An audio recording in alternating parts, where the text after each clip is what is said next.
All right, good people of the drone hobby. Good people, good people. How are you guys doing? Let me know if you can hear the audio live and clear where you are. Let us know where you're tuning in from today. Today was slated to be the FPV auction, which I have a whole ton of stuff to show you guys. We're going to kick off the auction in just a few minutes. I did want to first talk about our giveaway. We have a Catalyst Machine Works America that's up for grabs. So if you comment on this actual video down below in the comments, let me know where you're from, subscribe, like, blah, blah, blah. You'll be entered to win this one. All of the videos that we have shown this in, if you commented, you will be entered, but you have to be subscribed. So, um, yeah.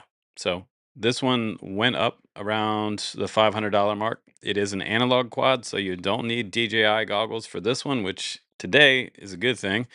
If you are in the United States or you don't have DJI goggles already, because if you are just tuning in and you don't know about it, probably some of the biggest drone news that we've had all year so far. I mean, and have we been leading up to this, you guys?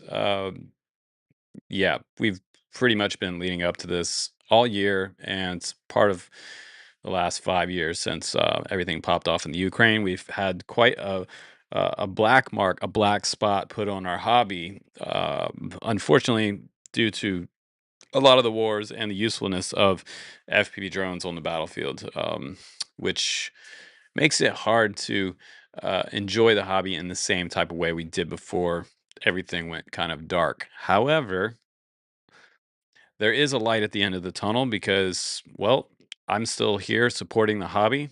And while many other channels have dropped off and vanished, we've had companies start vanishing since around 2020. We had about a 70 to 80% decrease in the general FPV drone sales in the hobby sector. And since this has happened in the FPV hobby, now we're experiencing zero opportunity to buy from the DJI store in the United States. When the original news video went out this morning, actually first thing I saw when I woke up this morning was bam, DJI store not working. So I did quickly make a news item. We originally thought that it was a worldwide thing, which we obviously have been later updated by people around the world, letting us know that, hey, it's available in Canada, it's available in Singapore, it's available in France, Germany, EU, which is good news for now. And I have a feeling that very soon, EU will probably be next. So, guys in the EU, you're at the point right now before World War III pops off that you're probably still able to buy DJI currently, because the EU is mostly in the UN. And so, if you're in the UN, you're probably not going to be wanted to be able to buy things in the supply chain of wartime activities. So that's what I think is kind of going on now with DJI. Welcome Pete FPV to the stream. So there's lots of stuff happening, and unfortunately, a lot of it's out of our control. And who are we decide who gets to buy what? Because we're just here to play with toy drones. So, and that's the entire point of this channel is toy drones, things you can look through with a pair of plastic goggles and just feel what it feels like to be a pilot and like experience that freedom of flight, right? Ever since 2014, this channel's been all about it. We've also brought you updates on the changes over the years from the FAA to political things that are happening that affect our drone hobby. And yeah, all the way up until today. I will continue to cover this as well, and bring you the quickest, most truthful news that I can. Um, and yeah, so what do you guys think about this DJI cutting off their sales to Americans as of today? It seems very timely to me. The United States just did bomb Iran's nuclear facilities less than 24 hours ago, and now we have DJI cutting off their um, drone sales entirely to the U.S. Very interesting. Yeah, so Eagle Fang FPV says, "I just want to fly, free as a bird." I'm with you there. I just want to be able to do my thing without being, told I can't go enjoy my hobby.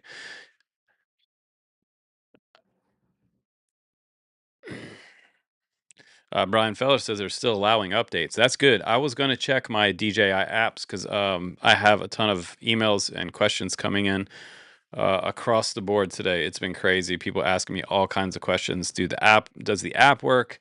Can I still get the O4s? Can I still get the O3s? Can I still buy the N3s? Um, and right now, currently, you can on Amazon. Amazon is the last man standing for DJI stuff and my channel, obviously, with our website, dronecamps.com. You can go on there, you can see what I have listed there. And believe me, I have a whole bunch of other things to list on that site. So if you refresh it, new stuff will be added, but it's going to take me some time because I'm a one guy operation. So, um, if you're looking for something specifically, the best thing to do in the coming weeks and months and years would be just to hop on the website and send me an email from the email link at the top right hand side of the page. That way I can just take a look and see if I have what you're looking for. And I'm going to try to stick to my guns as far as not price gouging you guys like what we're seeing on eBay. We're seeing the price for the O4 is already $350 just for the O4 Pro. Only God knows what the light version will be by itself on eBay in a couple days from now. Tegma FPV says it's probably going to blow over. Well, I would kind of agree with that if I hadn't been alive the last 12 months, because all the tariffs and the prices for the last 3 months have gone on, and I'm talking about U.S. retailers. We're talking about Get FPV. We're talking about Race Day Quads. We're talking about Pyro Drone. The prices went up and they really haven't come that far down. So they're, what we paid in 2023, 2024 is absolutely not what we're paying right now. We're completely way up on the tariff side of things, and I would disagree that it's going to blow over. That's positive thinking, though. I'm happy you said that because it puts a little tiny sparkle of hope into my mind, which nowadays I'm not sure if I have much of that left. So thank you for the fairy dust. Sprinkle all the fairy dust you want on this channel because you know all of us will need it.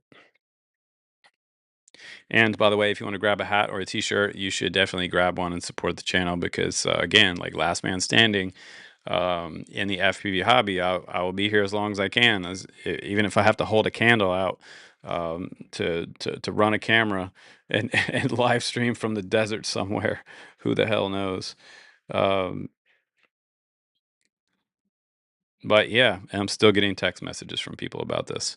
Uh, So I think we should move on now. And, you guys can make your comments as you want to during the live stream. And I'm gonna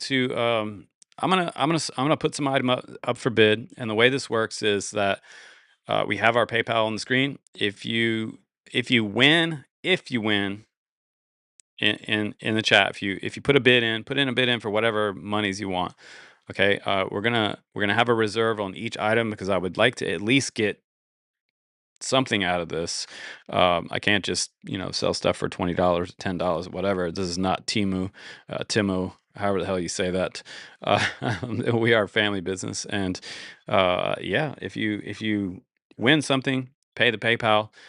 No fees, please, family style, because PayPal robs us of 10% of the sale, which really sucks.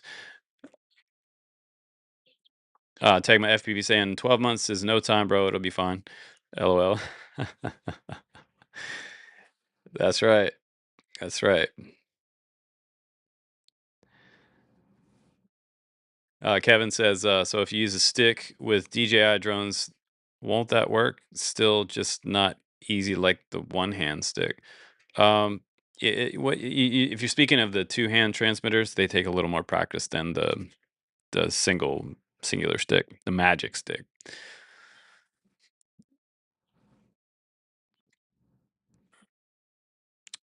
Shadow Ops RC is chiming in, and he said that so glad that he's analog and it does not affect me, but still not great that it happened. Yeah, it's not great. However, now one interesting caveat about this is that it does not ban DJI sales in the US, right? Just because DJI doesn't sell to you directly um, from their store, you can still get their stuff off Amazon in very limited quantities. Don't even try to get something on eBay unless you're desperate. But I have a feeling that a lot of these companies that make binding flies are still going to be able to ship you an O4. So if you order something like our crowd favorite Gep RC Mark V and it has an O4 on there, expect to get a DJI O4 on there in the mail when you order it, even if it's from the Gep RC site. So uh, that's sort of the silver lining right now that we have with the DJI situation. You can't order off the store, but you still might be able to get an O4 system uh, sent to you from a built-in option, built into the drone that you buy. So that's good news. Okay, so we're gonna go ahead and PDFBV says, "What's up with CADX and Walks now? Can you still get it?" Yep, absolutely you can. You can still get that. Also, HD Zero still completely available to buy and ship to the US. And I'm not going to get into that right now, but I will. I will talk about in the next week or so which FPV platform I may be moving to as of the O4s being less and less available. I will keep the O4s that I have. I will covet them, but I will be probably trying to transition over to a new FPV HD system myself. Um, as painful as that may be, we'll see if that actually happens. Quote me now, because 2 weeks from now I might say something completely different when they lift the U.S. ban. Um, maybe DJI was like, "Ha, we're gonna ban you. You're not gonna ban us. We're gonna ban you." It seems like um, it's like that. That fight. That's gonna happen in the hallway, and you go out of class, and here comes the bully, and you get in trouble because you end up knocking this guy out first before he can take a swing at you. But you knew he was going to swing at you, right? Um, but it seems that DJI has probably taken enough punches.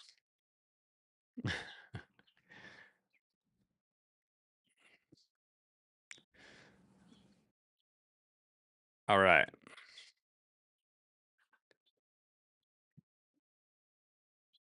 So I have first up.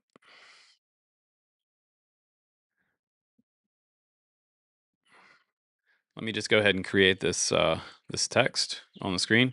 This will be our reserve for each item. Again, I'm like I hate to have a reserve, but I gotta have a reserve, right? If the reserve is not met, then what happens is if you put in a bid in the chat, you don't win if the reserve's not met. So first item in today's FPV auction, and I hope you guys enjoy this because it's awesome for me that you guys will to get some things to take home that are new to you to fly. Because I mean, like I said, when I get stuff, I can't play with it all and I can't fly it all. I'm constantly working on new stuff for drone camps and just staying busy on filming the next review. So the first thing we have up for bids is the High Firefly, and this is a ready to fly bundle. The current reserve on this one's 140. We could start in the bidding at say 120, and I'll tell you what I'll do.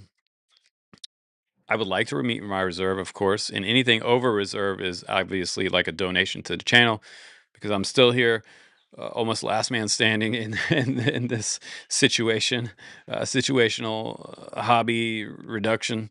Um, this is the this is the kit right here. So this one it retails around I think it's around 190 to 200 for the controller, the FPV goggles, and the Firefly with a camera. So this one is a ready to fly bundle. And let me just check the batteries that are in here. And the bidding will start at 120 on this one.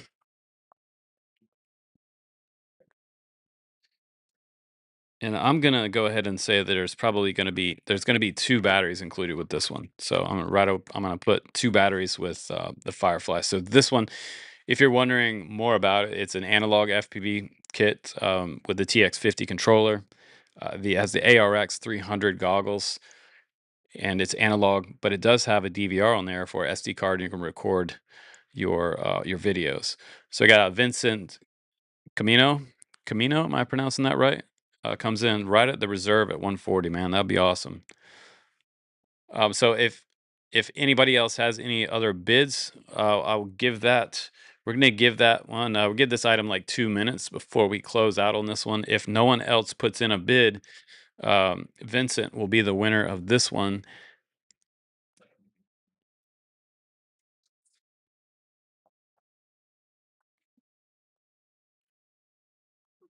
and that is the Firefly FPV ready to fly system. Yeah. Shadow Op says trade war shenanigans. Yep, that's what it is. That's what it is right now. We are all victims. We're you know what we're caught in the crossfire, you guys. We're caught in the crossfire between nations, and all of a sudden something like this becoming supply chain. Not this specifically, but the parts that are in here, right? The chips, the motors, the camera. Little FPV cameras may be next. It may be really hard to find an analog FPV camera in 12 months. We'll see. But I have predicted things before and have been right before. I told you guys a year ago that DJI would. I felt like they would be banned. That was my feeling that I was getting from my intuition of the industry and being an industry insider.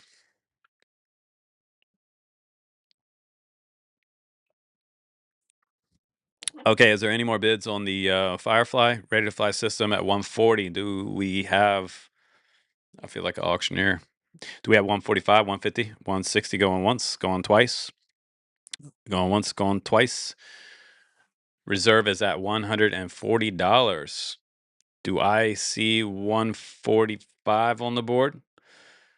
Right now, I see 140 on the board to Vincent Camino. Gonna give that a few more seconds, see if anybody chimes into that. If not, Vincent will be the winner of the Firefly Ready to Fly system.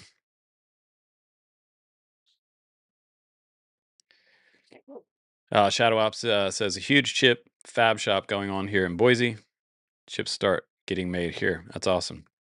I'm thinking that there's going to be a whole bunch of chip fabrication buildings and shops and uh, facilities being built around the U.S. All right, so as of right now, we have no other bids in on the Firefly Ready to Fly. So we're going to go ahead and say that Vincent, you are the winner of the Firefly. So what you want to do is go ahead and pay the PayPal, no fees, please, friends and family way for 140, and then everything on here that you guys get today, if you win it, you're going to uh, get free shipping on that. So the price you pay to our PayPal is the price that you're going to have it arrive at your door. So free shipping and cheaper than retail. So that's Pretty sweet. Okay, let's move on to thank you, Vincent. Thank you so much for that. That's awesome. So I will start to box these things up after the live stream today, and we should keep moving. And thank you, Vincent. So, and with the current state of events and like political climate and everything else, and I think it would be an optimum time to bring in a 5-inch drone for an auction.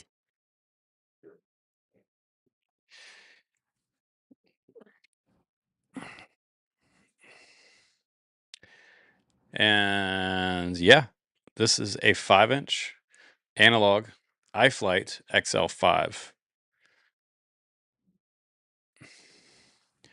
This one has an analog VTX in the back. It's hard for me to read, but I'll check out the motors first. We have the pros on here. Those are, a lot of times I get the 6S ones, but this looks like this is a 4S quad. 4S 1300s will work great on this. It has all the TPU trimmings on here. It has the LED light in the very bottom, which is cool. We've seen that on a lot of iFlight frames. It does have setup in the back here for what looks like a Model T, or if you want to add GPS on this one, you could. And TPU up front. And I believe, okay, it does have a the analog camera on here. I'm just trying to look and see what this one is. This is the RunCam Race Cam.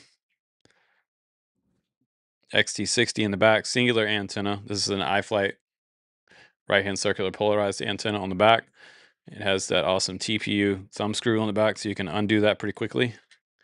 And it does have replaceable arms, and it's a true X frame. It does not have a receiver, so this one would be PMP. So that's the next one up for bids. A 5-inch. I also have a 6-inch coming up as well. The 5-inch looks huge, right? Looks giant. So that is a 5-inch. That one's going up. Let's put a price and reserve up for that one. Let me go ahead and set the reserve on that.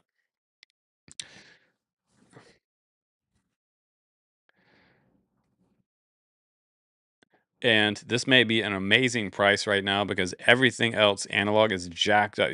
Go ahead and try to look for a 5-inch analog quad in any of the American domestic stores. I think they're up to $250 to $300 right now. So reserve on this one will start. Bids will start at $150. And if it doesn't meets the reserve and you put in, say, $170, I may consider that. I'll entertain it. But this is the price that I would like to get on this one. The reserve is going to be $180 on this one. So that's under $200 for a 5-inch. Add your own receiver. And that's why I took off $20 off the top of it. I would have normally make this one like $200. But I decided to let this one go to one lucky subscriber for $180. That's shipped. So that's even better. I'm still getting messages. I did just receive PayPal payment. I'm just going to double check. Vincent, looks like it came in. I did get hit with a $4.19 fee, though. So you might have to figure out how to make up for that because that comes out of my shipping. So that make my shipping even more expensive. So the what I received from you was $135.81. So there's a difference of $4.19. Sounds petty, but every single dollar helps these days. We still got to reserve a 180 on this one. Just looking in the chat to see if we have any bids on this one, starting out at 150.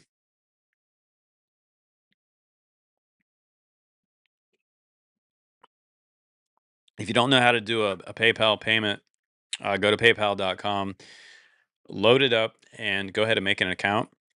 And then what you can do is you can use your debit card or your credit card through PayPal. And the way it works is you pull up my email, which is on the FPV auction rules down on the bottom right hand of the screen. Where it says payments go to corekiteboarding@yahoo.com. Type that in exactly as how you see it on the screen. Don't make any mistakes, and then you send the money to that email address. It'll ask you like what person, whether it's a phone number or an email. So in this case, it's an email. And then when you send that through, I'll get a notification on the phone here, and you'll probably hear it beep through my microphone because I'll have it sitting right here. My phone is right now ringer's on, so we'll hear when the payment comes through. Vincent's payment went through. But yeah, if you use a credit card or a debit card, that works through PayPal. Thank you very much, Vincent. Appreciate that. So let us know where you're tuning in from.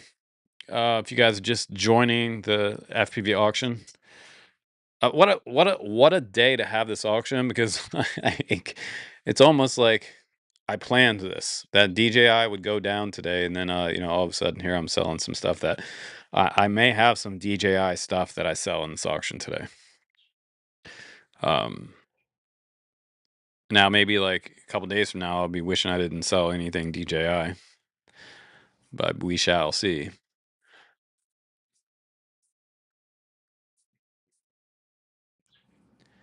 And so if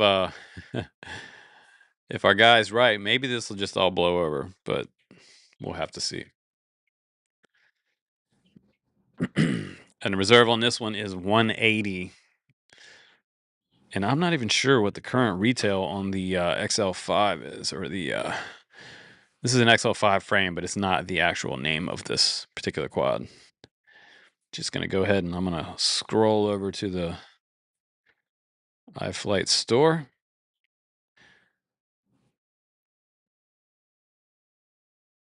It is one of their FPV freestyle drones.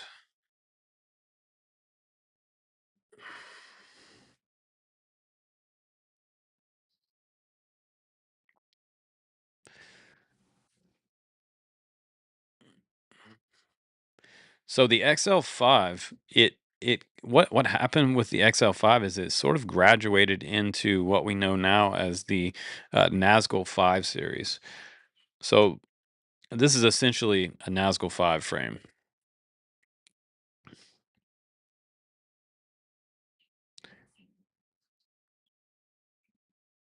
without the side skirts. So this is the point where they stopped making, or they didn't make side skirts, and they transitioned to that. And I'm not really a huge fan of side skirts.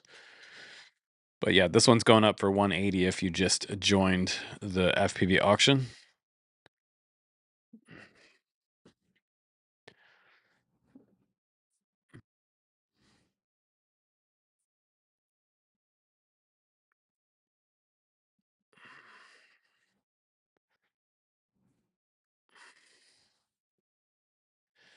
So what time is it where you guys are? It is currently 3:33 p.m. here.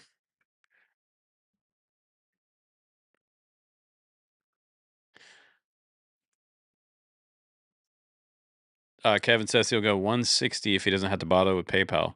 Um, you could go 160, but you'd have to figure out how to pay me.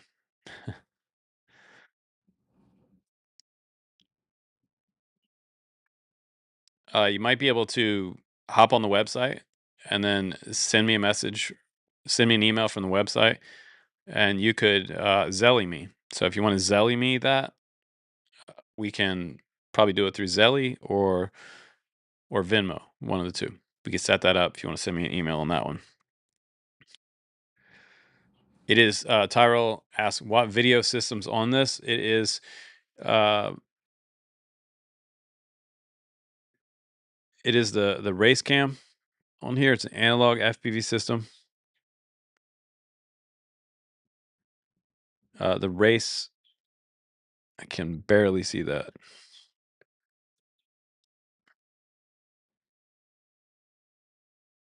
It looks like it says the race owl. I have to pull that apart and look at that. But it is at least a 6 to 800 milliwatt VTX on the back, analog VTX with right-hand circular polarized antenna in the back, and it does have Nazgul 5 props on it. So there's a thinner cord FPV freestyle props with all the TPU trimmings, long body in the center. It does need ELRS receiver, but it's all wired up right here. So basically, what you have to do is just plug in a JST, 4-pin JST, either a Crossfire or ELRS on this one. You could also do S-Bus on this if you want to solder down to the flight controller.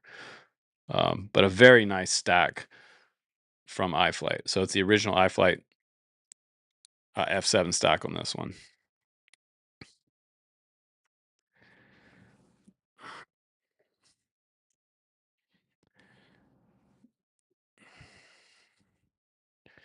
Well, all kinds of different time zones out there. 6:33, 5:33, 23:33, and 5:33.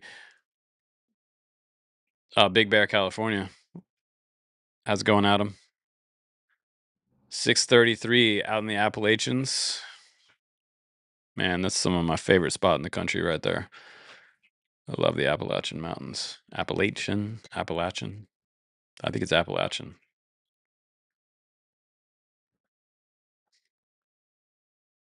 No better place to be. The Blue Ridge Mountains.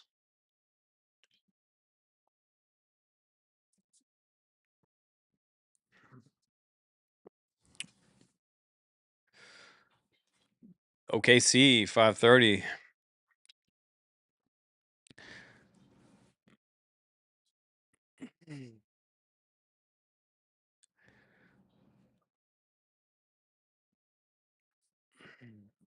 All right, Kevin, just let me know if you sent an email on this one. If you did, awesome. I don't see any bids up on the board for this one, so if it goes for 160, that'd be amazing. Has no issues, no problems with it. Just needs a receiver, and it's ready to rock. And yeah, no crashes. Motors are great, and it has been tested. Everything here or on the Drone Camp's website for sale has been tested by me to work. If it doesn't work, then I will absolutely work with you.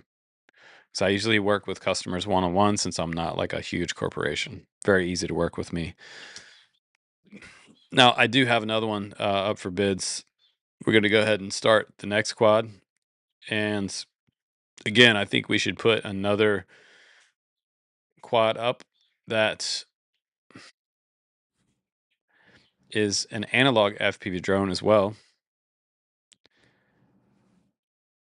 We might get to some DJI today in this auction.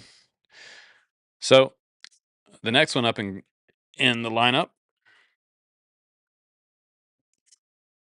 is a pretty awesome medium range quad and FPV freestyle quad.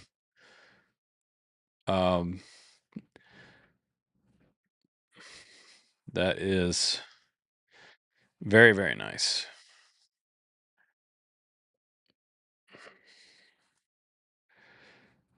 This is a 6-inch and super amazing mountain. You could send this up to mountain. It's also analog. It does have the bi-blade props on here, which are nice. It has the forward. They are the FD 2408 1700 kV motors. So this is set up for 6S. So technically, you could put a Lion on this one and also fly this one for an extended flight time and like up the mountain type of quad. So a medium to long range explorer quad. This will be great going up the mountain. It also has a really nice antenna on here that is not stock with it. I added a Lumineer AX2 on there. Typically those were pretty expensive if you go to buy one for retail. Appalachian Adventures. I will have some smaller stuff coming up. But in the spirit of getting banned from buying DJI in the U.S., I had to put some some big stuff up there, because this stuff is going to be getting more scarce and more scarce as time goes on. And already on Amazon, it's like it's looking pretty slim.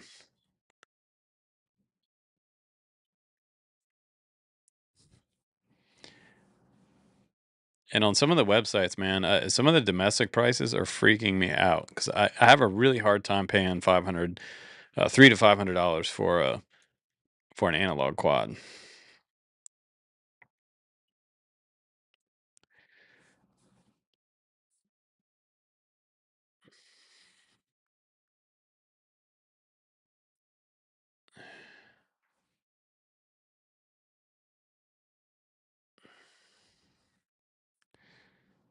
Like, for example, um, on race day quads,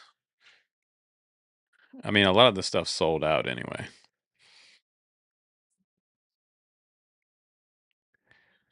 Let's see if I can pull up race day quads for you guys and show you what's going on over there.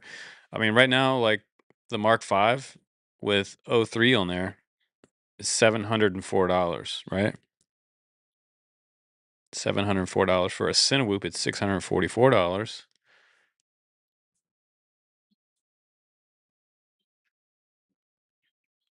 So a Cinebot 30 with Cadix Vista on there is $467. And holy crap, the 7 inches are up to all like $935 and are mostly sold out. So here's the price, the current American price for an analog 5 inch, $440. Also currently sold out as well. So that gives you an idea of how decent my prices are. Like in this auction, like I could easily be charging like $400 for an analog quad today, but I'm not that guy. I don't want to be like that, because my whole purpose is to like try to get you guys flying. That's like what I'm here for. And plus, like it would make me feel better that you were out flying it, and then like sending me an email back being like, dude, I just had the most fun session today. Like I found a new spot. I flew a new spot and freestyle with my friends. Um, and like really enjoyed flying the quad. But that is the 6 inch HGLRC. Now it's not so bad a price. Now you've seen actually what the prices are. Um, it's freaking ridiculous. Like this quad would be $440. So that's the HGLRC Wind 6. It's also a 6S quad with 6S motors on there. So that thing that's super smooth. So it's weird because going from like 5 inch to like 6, it's a weird transition because you can feel it in the goggles and on the sticks. Pretty cool. Dixie Wrecked for FPV says tariffs suck. Yeah, they do. Torpedo Law, man. Appreciate that. High Skies Media, any 03 or 04 2 to 3 inch whoops, 5 inch coming up. Here's the thing. That's a good question. So here's the thing about my 5 inch that have 04s on them. And I told somebody this the other day. They wanted to buy my sitting over there with the I don't want to sell at price. Like I tried to buy this Volkswagen van from this guy like 10 years ago, right? Out in Bend, Oregon. And I looked on Kelly Blue Book, and the price for this van that he wanted to sell me, which was a 2000 van, it was made in 2000, Volkswagen Eurovan. He wanted 20 some $1,000 for this van.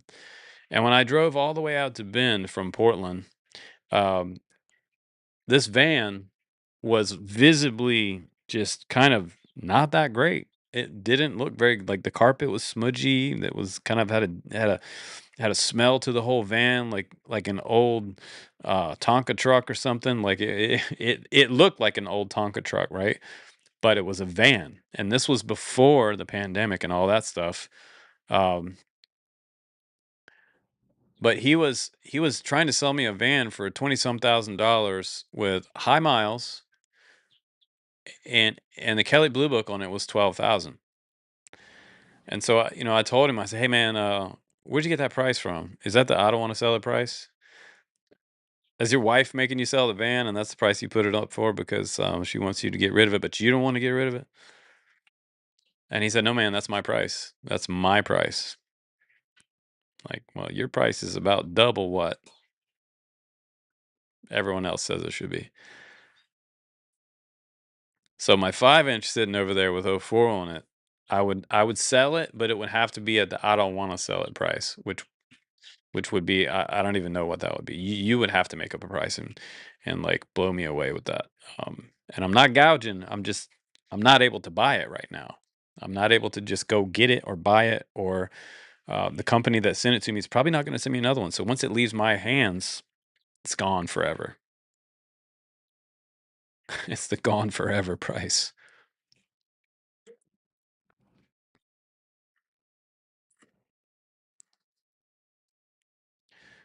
And that's where we're at right now with DJI anything, right? DJI anything. Let me grab something over here.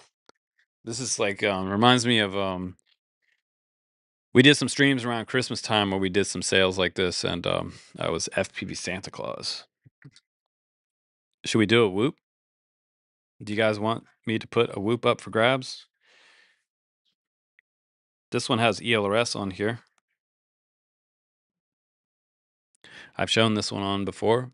I use it for an example all the time. It's been flown 2 or 3 times around the house. It has a BT 2.0 connector on it. It has built-in SPI ELRS receiver. It has this little dipole out the top. It does have a Meteor canopy on here, and it has the Air 6.5 frame on it. How's it going, Johnny D? How are you doing, sir? Welcome to the stream.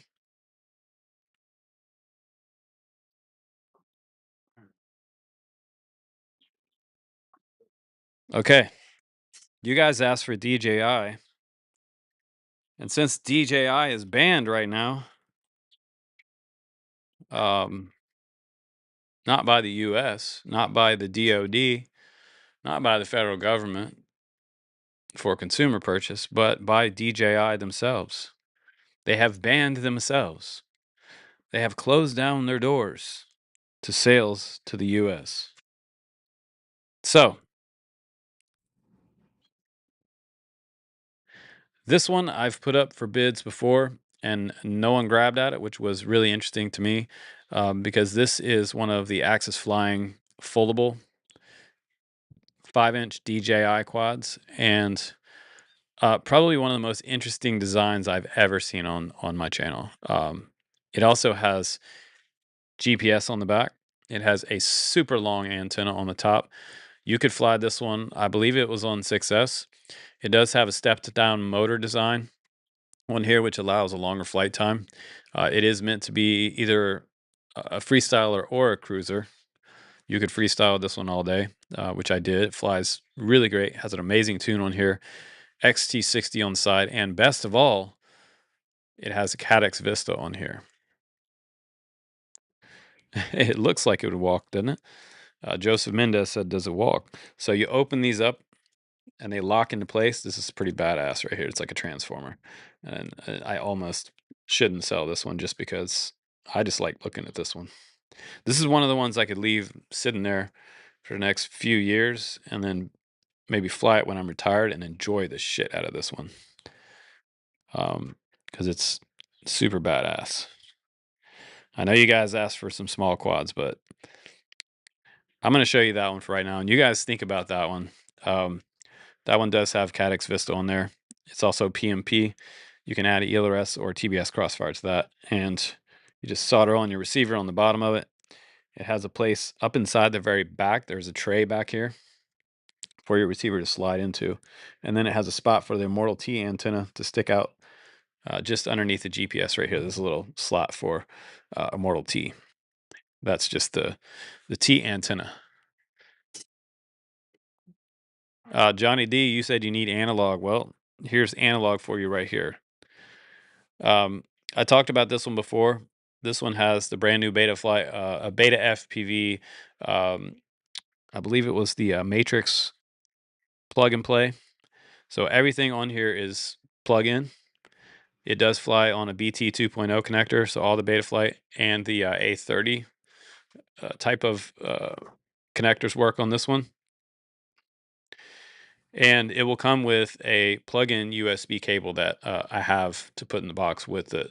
So the reserve on that one's not 220.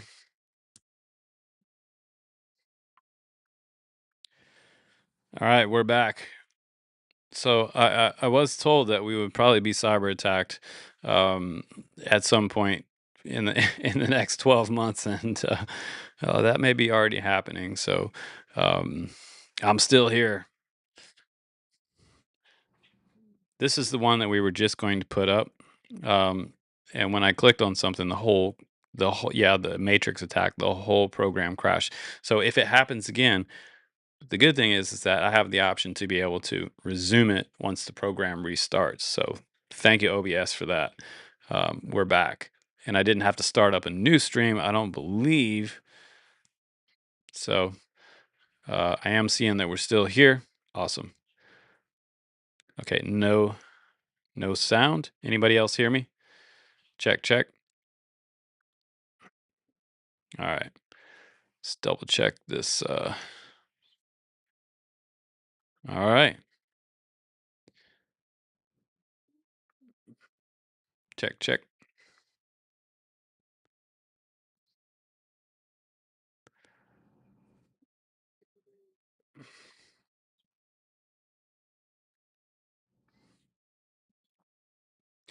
Okay, so it's not.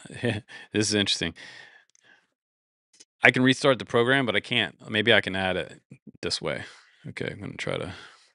So so none of my buttons are working anymore. Cyber attack.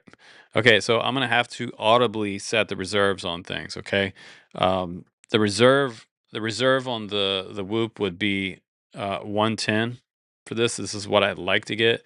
Uh, Johnny D says you have audio. Awesome.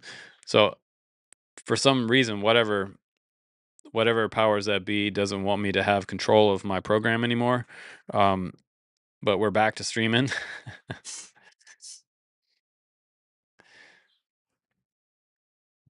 So this was the Meteor. Like I was saying before, Meteor with the Air 6.5 frame. It was built by me. This is a custom built Drone Camps Whoop with all brand new Beta FPV gear on here. Has the new plug and play Matrix flight controller on here with 4-in-1 ESCs. And if a motor burns out, you can replace them.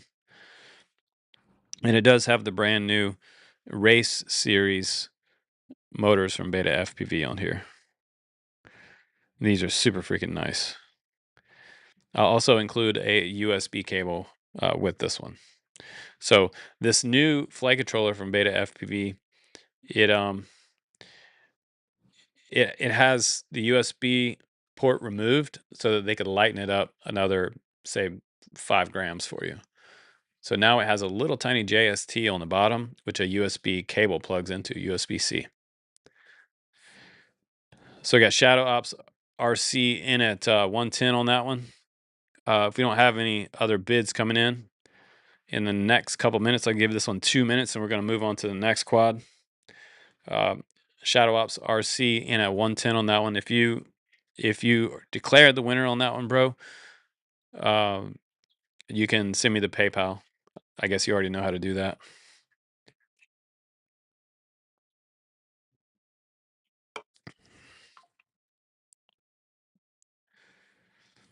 All right, I'm gonna grab another thing so that I can be ready here. Johnny D, take it easy, man. We'll see you later. I'm gonna have to zoom into these motors with my phone because I can't see it. I'm pretty sure they are the race edition Air 6.5 motors because that's the one that they sent me. And they don't make it easy to read because the motors the motors are like embossed with white. There's the 02. Oh my god, it's hard to see.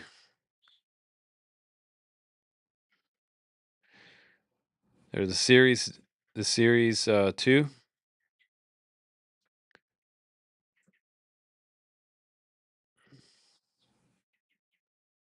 Wow, that's really hard to read.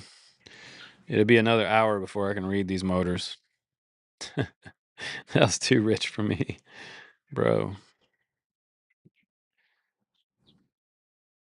Thank God I have. Yeah, these are 0702 23,000 kV motors. So yeah, they're not the super high kV one, which is good because that means this will fly longer, but still give you good power. So 23,000 kV motors, 0702s. And that one is 110 on that one.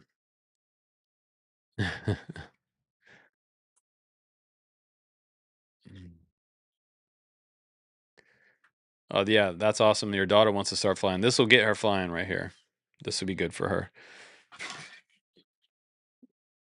Okay, what do you guys want to see next in the lineup? Somebody said Seeker 3. So so I don't know if that's you, bro, but one of my guys was asking me on Facebook to let my Seeker 3 go. It has an '04 on there, but the Seeker 3 is my I don't want to sell it price. So somebody come up with a crazy good price for that, and I'll be like, "Holy crap. Okay."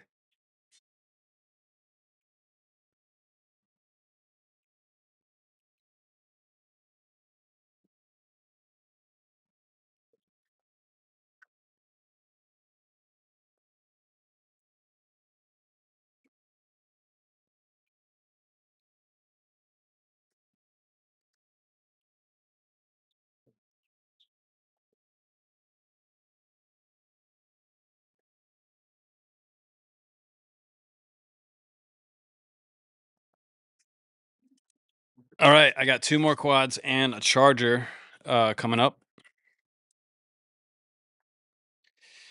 So okay. So here is one that everybody's probably going to want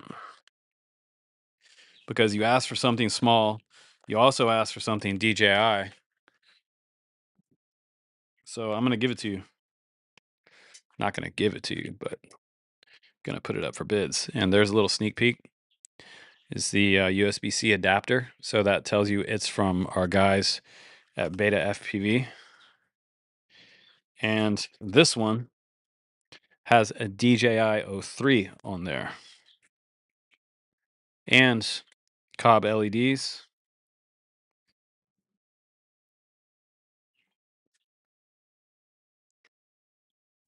And a built-in ELRS receiver. So this one is the Beta FPV Pavo 20 Pro with the 03 on there. And the carbon frame.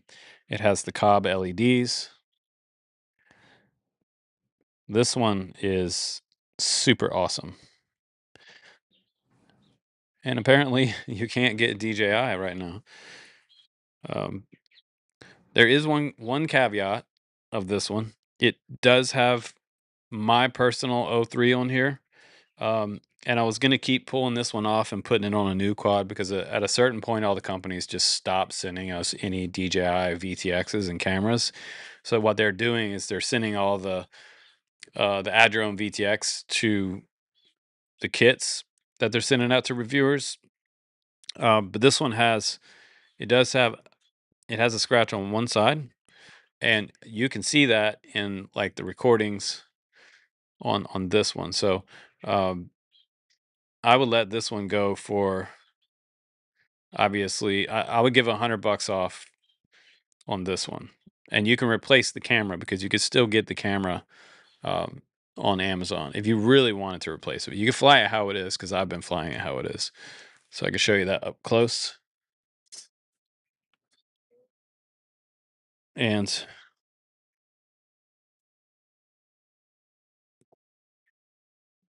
if you look really closely, you could probably make out where the scratch is. Just on the bottom right of the lens right there. And that's 100% the honest truth.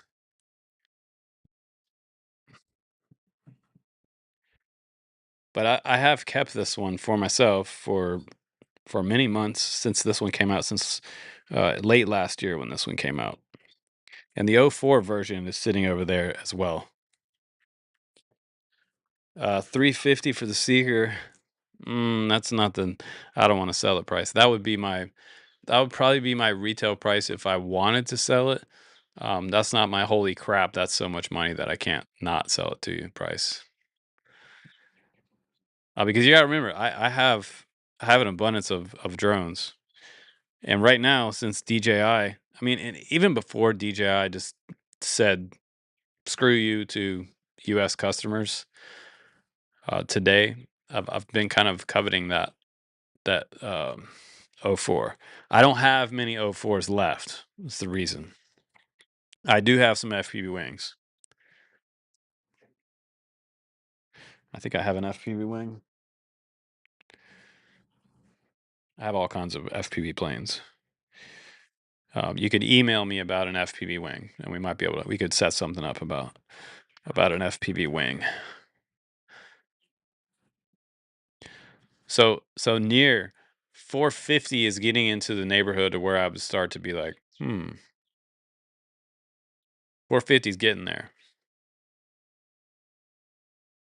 Yeah, near. I appreciate you too, man. I appreciate you making the offer. It's just like D-Day for the '04s right now, and everyone's like, damn, like we're in a situation. Like as a hobby, we're in a situation. There is no alternative to the '04s out there in the US, as far as that quality goes.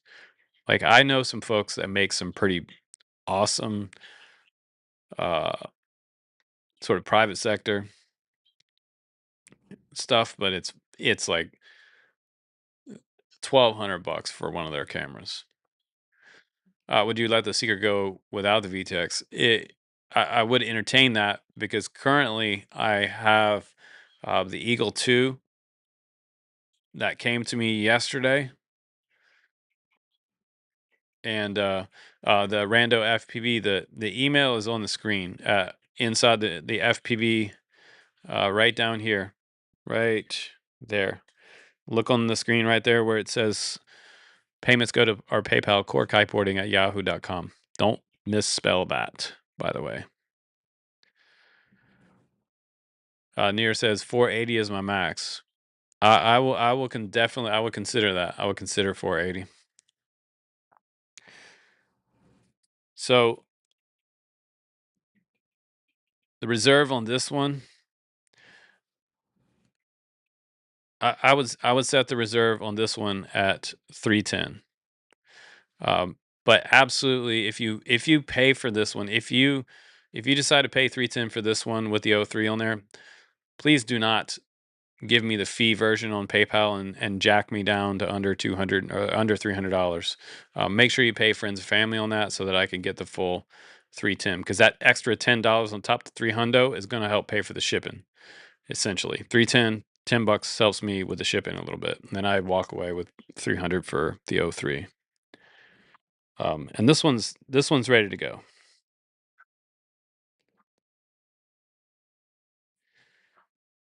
So that is the Pavo 20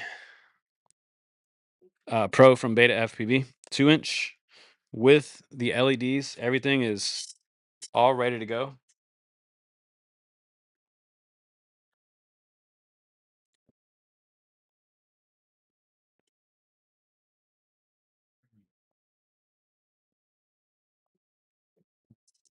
Some crazy news today, you guys. Like, what the hell is going on? We can't buy DJI? What the F? I did not go to sleep last night thinking I was going to wake up to the morning where the DJI store would be offline. Like that's major. That's major. All right, so there's the LEDs. Yeah, that's the Pavo 20.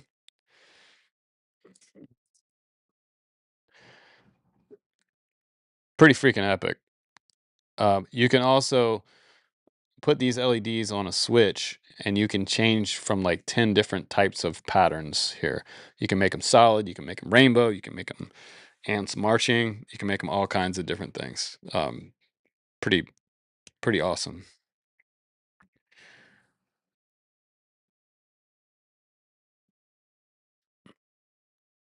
Shadow, thank you, brother. I need to get a piece of paper real quick.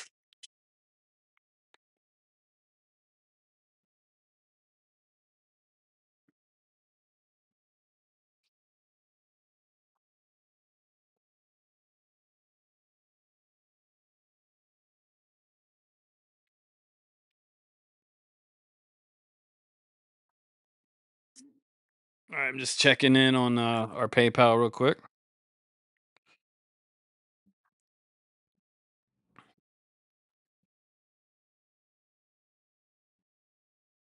All right, I got Eric Rogers coming in at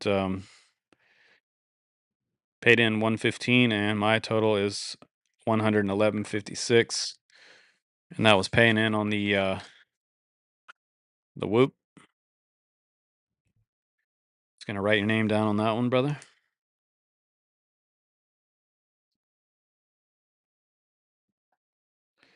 Thank you very much. I appreciate it, bro.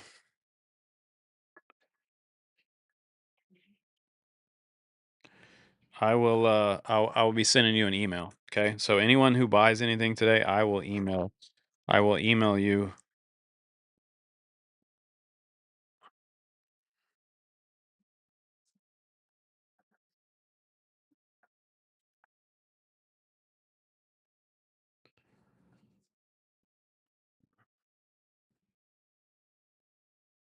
Okay, and that one has the ELRS receiver on it. So that one's bind and fly with analog.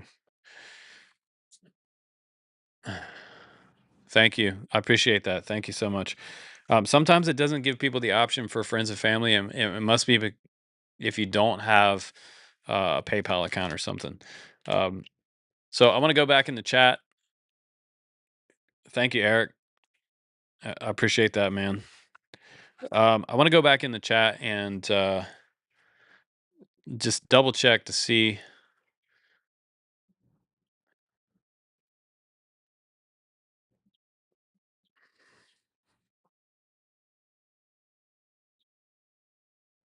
I'm just looking to see if anybody paid in on the Pavo, and I can go back and double check the PayPal. This is pretty fun.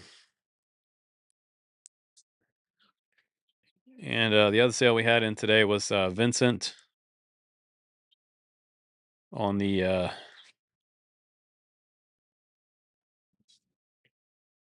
Firefly. Man, I get to go to the post office again. This is awesome. Thank you guys. Firefly ready to fly. That is awesome. Okay, so is anybody congratulations on your new quads that you got. I mean, new to you quads. Um how much was the pack going for again? Which pack?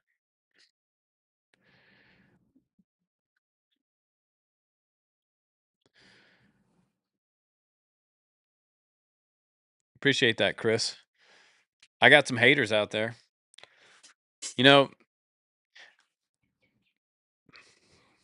I I've come to realize something. I mean, I guess you didn't make it until you have haters, but that's what they say as far as any industry goes or like YouTube stuff. Once you start to get the haters, then you know like somebody's paying attention that's jealous or has a rival channel or things like that. I don't want to mention any names, but you guys know who they are.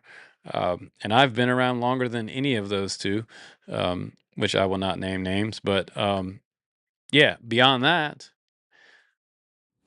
I've become aware that that not only do rival channels target channels, currently you absolutely 100% have adversarial countries that target channels like mine because um, they don't want the good information of FPV getting out to the masses. So,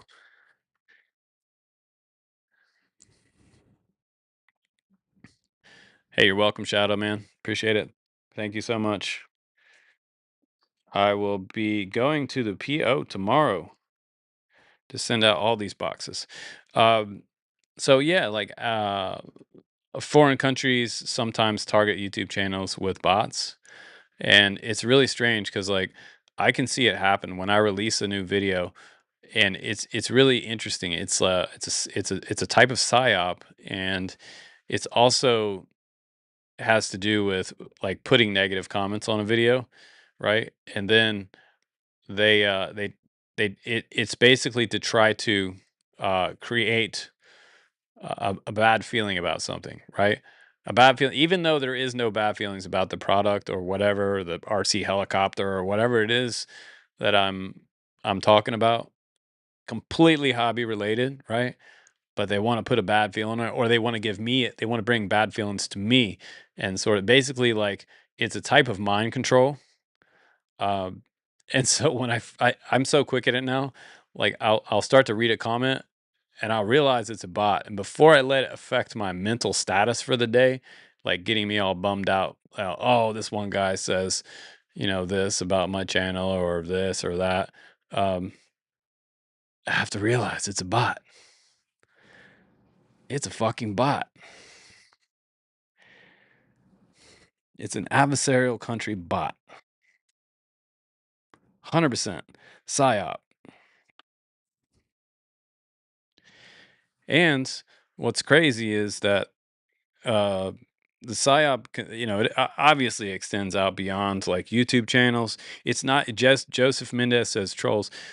Yes, but these companies get paid by their foreign governments to absolutely go out and bot troll adversarial country channels and social media. It's like a whole new way of electronic warfare, so to speak. It's pretty freaking. It's pretty freaking. Like, and the crazy thing about it is, like, from day to day, sometimes you forget, and then you see that negative comment from a channel that has no subscribers, and you're like, oh yeah, right, right. Right. It's the psyop. It's not some guy sitting at his computer who really hates the Drone Camps channel and just loathes me. It's actually the psyop. Damn it. It's like I gotta write it on my hand. Like, don't worry, it's the psyop. It's the fucking psyop. The channel is absolutely awesome. It's the fucking psyop. So, with that said, yeah, we don't have any haters in here. They used to come into the chat, but see, something's happened, right? So since I started calling them out on the channel, I mean, and if it really was a giant, like if you go look on any of the big news channels, that's where all the psyop bots are hitting, right? If you go look at like CNN or Fox News, YouTube channel, I'm surprised they even let comments on their videos anymore. Um, but who knows? Everything's a psyop nowadays.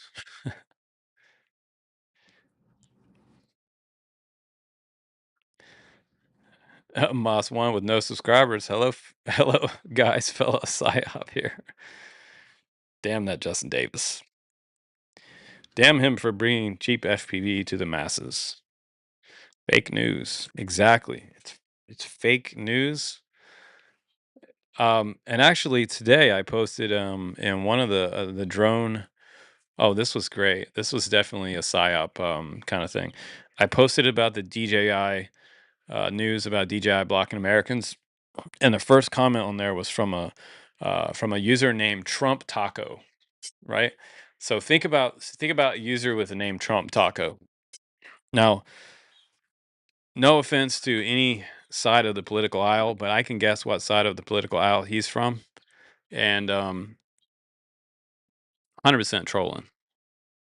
And it's weird because like he was saying, "Oh, clickbait. Oh, you say everything's the best. Oh, you know, it's so sus. Like they're repeating that same old shit from 2020. 5 years later, it's like I don't even want to say his name. Y'all know who it probably is. This dude been jealous since day one. Um, but it's very funny. I don't have time to troll or create AI bots. Now, AI bots, those guys are consistent.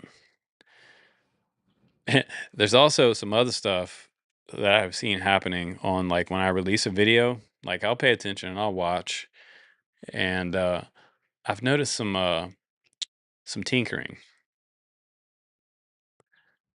from different YouTubers, YouTube, not necessarily subscribers. It's very rare where I get a subscriber who will be like uh, trying to drop in some negative comment. But let's move on to a DJI drone, and whether you want to bid on this one or not, I will leave it up to you. This reserve on this one, I still can't click on anything since they took control of my computer, it seems. But you can still hear my audio, so good for me and you. This one has Caddx Vista on here. It will work with the goggles 1, 2, and goggles 2, as well as the Integras. Joseph Mendez. I'm not naming any names, bro. No names. So, yeah. And that particular channel barely has, any views anyway in the big picture. So, yeah, Axis Flying, foldable with GPS, Caddx Vista. It is ready for a receiver, so it needs a crossfire, or I recommend crossfire. And one of the other reasons I recommend crossfire is they're starting to build in the United States.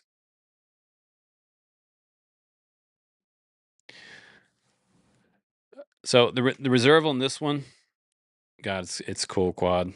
Um, I put the reserve in on this one at 300. Just 300 even across the board, and I'll ship this one to you.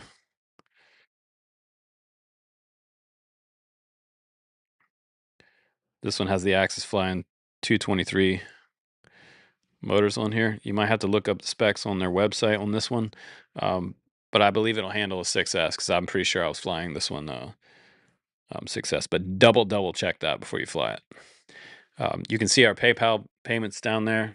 You can put a bid in the chat for this one starting at 300 on the reserve. If you want to start at 250 and go up from there, I'll consider cheaper than the reserve, but I'd like to get the reserve.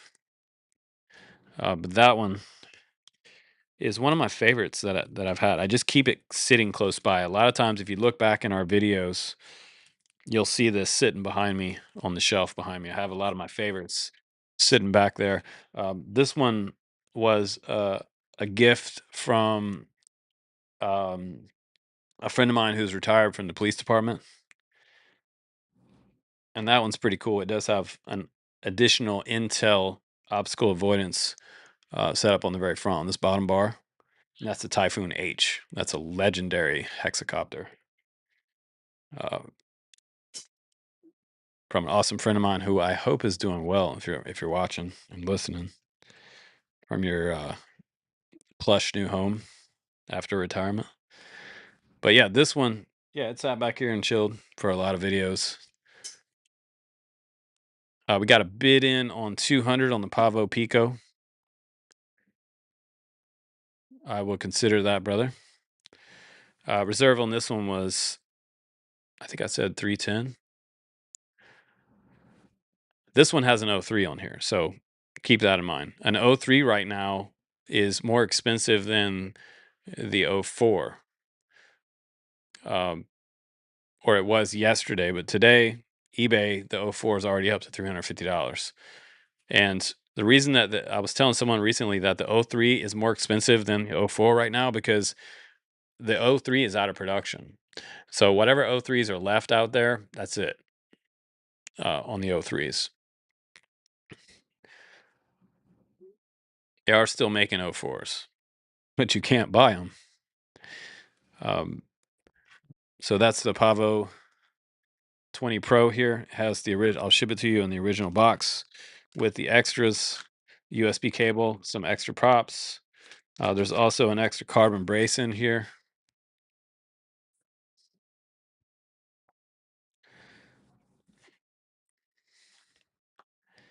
Yeah, it does. It has better compatibility across more goggles, more types of goggles.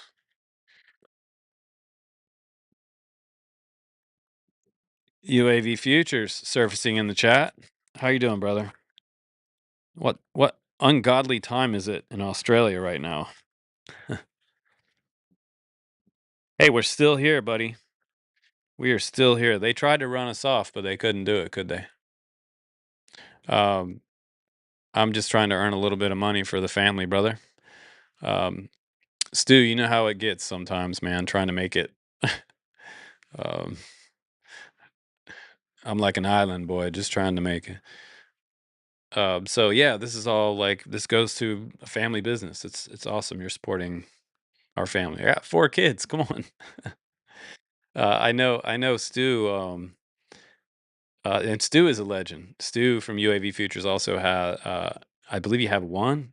You had one a couple, 2, 3 years ago. And everything changes on your YouTube channel once you have a kid.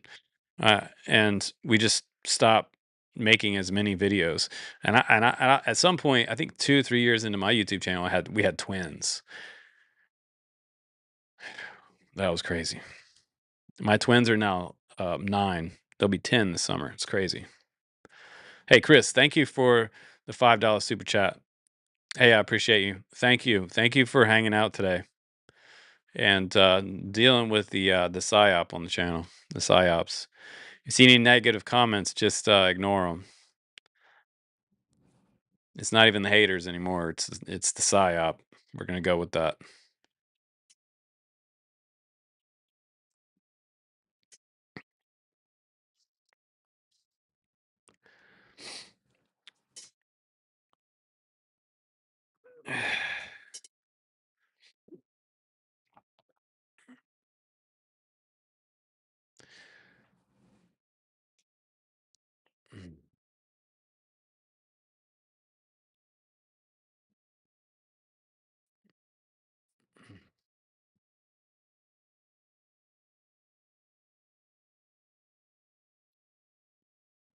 All right, should we move on?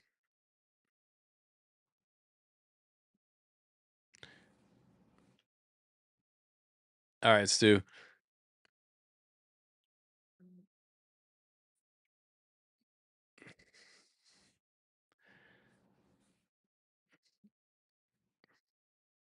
I love you, brother, but I had to delete your comment because this is my auction, brother. You drop in your thing in the middle of my auction, my guy. My guy, I love you, but I would spank you on the ass right now if you were next to me. I would slap your ass so hard right now, Stu, that I would leave a Justin Davis size handprint on your meaty little ass. Oh, you'd feel it, brother.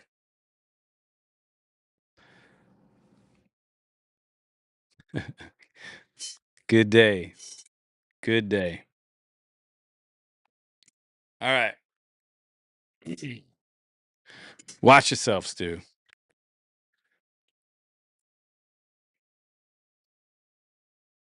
I'll slap your ass, Stu.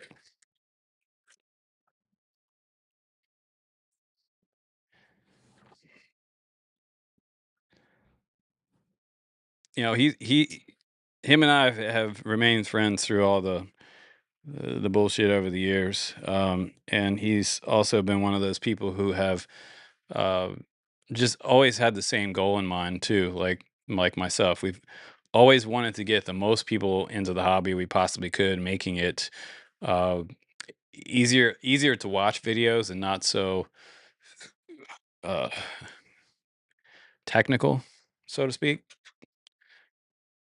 Both smart guys, and we both say different things about products and ideas. We all have something different to bring to the table. I hate to say anyone is any smarter than the other guy, but everybody just has something different that they bring to the table. If you really went and watched all the videos, you would see that each person that reviews a product always has. That's why you watch them all too. You watch a few different videos, and you'll gather all kinds of different information from different reviewers, right? Because some of the things I didn't talk about, the next guy will talk about, or he may miss some of the things that I saw, and so that's what makes it so cool to have like a community of reviewers. I appreciate you, Stu. Um, and speaking of down under, we I saw a new video as well from the crabby guy, the old guy down there. Unfortunately, still battling the city council. Like that's just a ongoing. I mean, I wouldn't even want to be in the middle of that myself. But apparently, he has to fill out an application every time he flies his tiny whoop in the park. Every single flight, he has to file out another application. I saw that as well this morning, right before I saw the bomb drop from DJI saying they're not going to sell to anybody anymore in the U.S.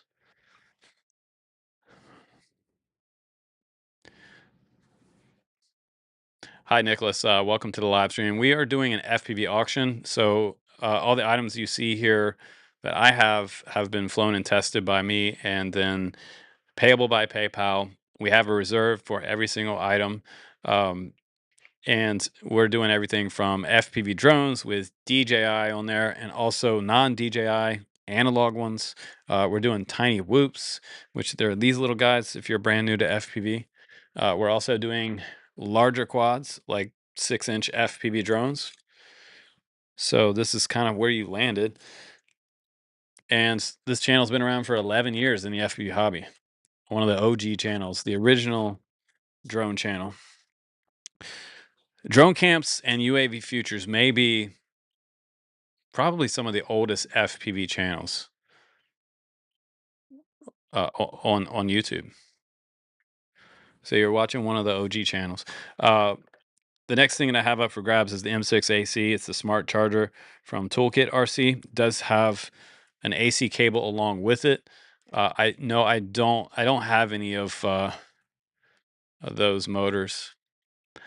This is the Toolkit RC charger, and we're gonna put this one up for 50,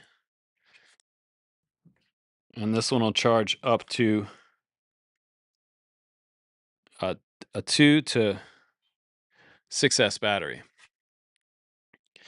So single port charger, and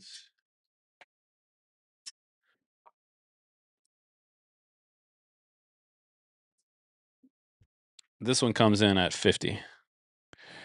It does have a full color screen. You can change that to dark mode as well. And it also has a physical fan inside it too, which is kind of cool. It auto detects what cell. You can also take this AC cord off. You could use it as a bench charger, or you can power it by the XT60 in the back, and then you can charge in the field. So if you're on the side of a hill somewhere flying FPV and you want to charge for the day or the weekend, you can do that. And it supports a battery from 2S all the way up to a 6S battery in the back there. So you can put a very large battery on it and sit there and charge all day, because when you have 1300s, all you're doing is topping them off. So the reserve on this one is 50, and that'll be shipped to you. And if you want this one, you can get it in the original box with the cables, and our PayPal's in that FPV auction thing at the bottom here, at the bottom of the screen. That's our PayPal email. It's corkkiteboarding@yahoo.com.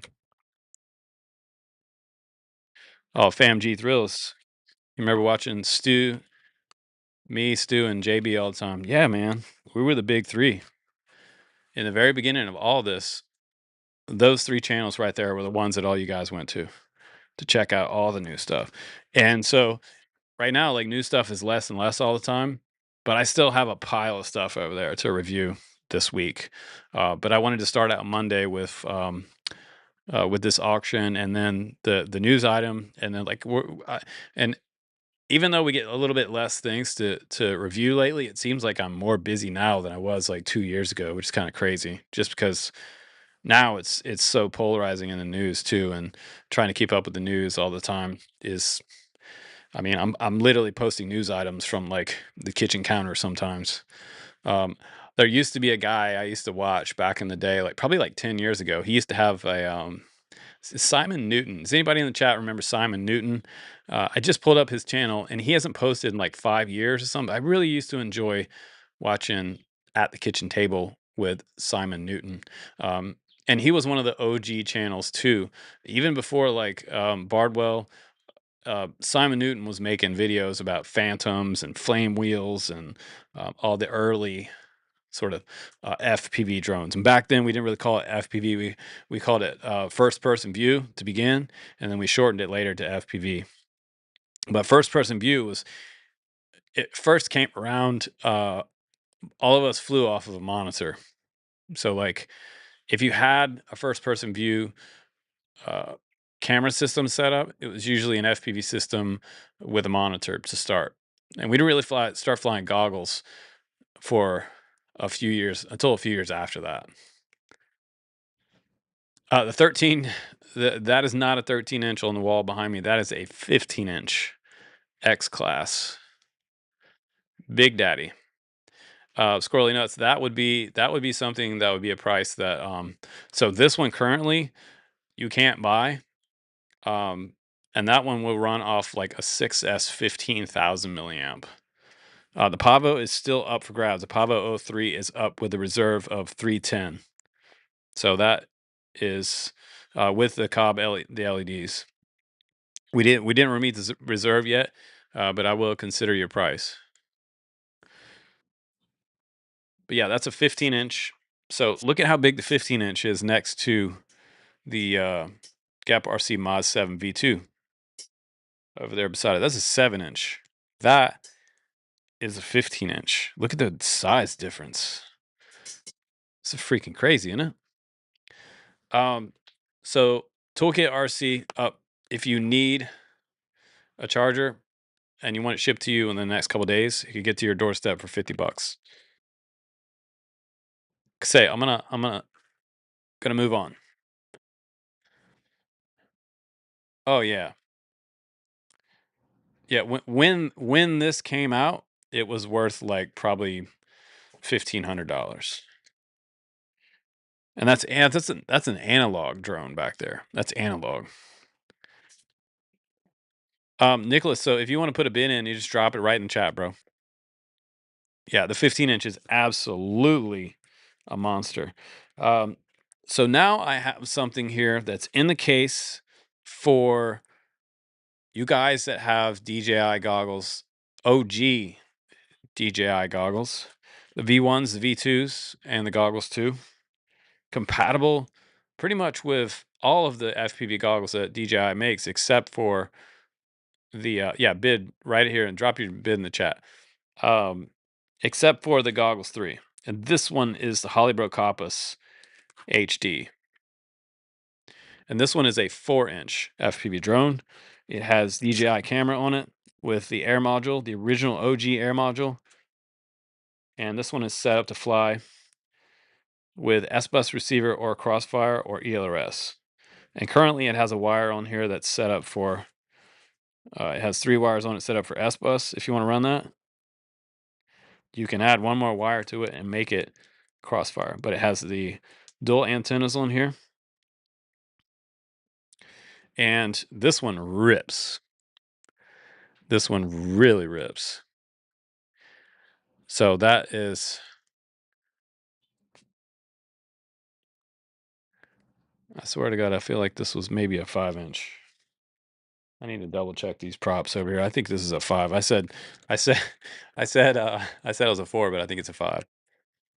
It's the Compass 2 second version, 5-inch. I'm just gonna take this off and slap this on here because these are the props in the box, and yeah, it's a 5. So this is another 5-inch for grabs. Super sick. Again, DJI with the air unit, and if DJI had stopped right here, this was way better than analog to begin with. I would be just fine flying the air units if they had never come out with the Caddx Vista, which was just a smaller version of the air unit, and then the 03 and the 04. But very nice, very simple designed quad with flat top plate, 4-bolt top plate release, which is great. It does have a camera shroud on here. The camera lens is perfect, no scratches. And it has a 2-up flight controller stack on here as well. The starting bid on this one would be 280. My reserve on this one would be 300. This is the Compass 5 V2. It comes with extra props in the box, 2 sets of props. And what's cool is it has like a strap in the middle of the case. I'll send you the case as well. And the 2 sets of props in the box just like this. And it folds up. Just like that.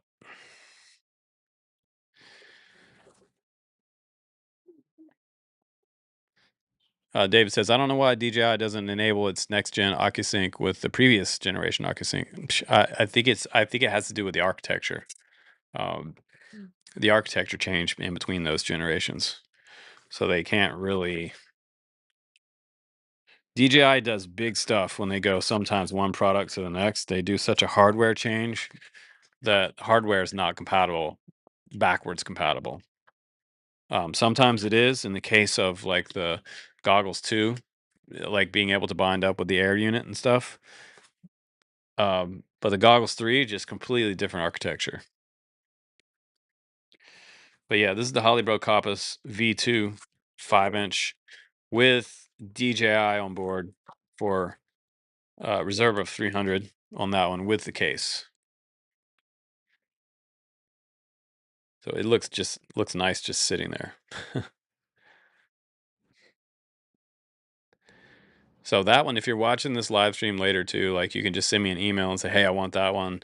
Like, here's the PayPal, and then I'll email you and we'll settle up. I know a lot of people watch these streams later on because they didn't get to get a chance to watch it. So the next thing I have up for bid, I'm gonna just keep moving here because I know you guys want to see. That was an older one. All right, we got a PSYOP bot in the house trying to make a negative comment. There's nothing wrong with that quad, and plus you can't buy that anymore in the United States. There, Consumi bot. The next one that we have up is a brand new Potenic, however the heck you want to say that. So, this is the DJI alternative right now because you can still buy these in the US, which is great. And this one has 4K video on it. We did a review on this one last week. Foldable arms under 250 grams. It has optical flow on the bottom of it. GPS return to home, SD card support, and a 32-minute flight time on this one. Great thing about this one is you can take it overseas and not look like you're in the military flying this one because it's definitely a tourist drone, as we call this one.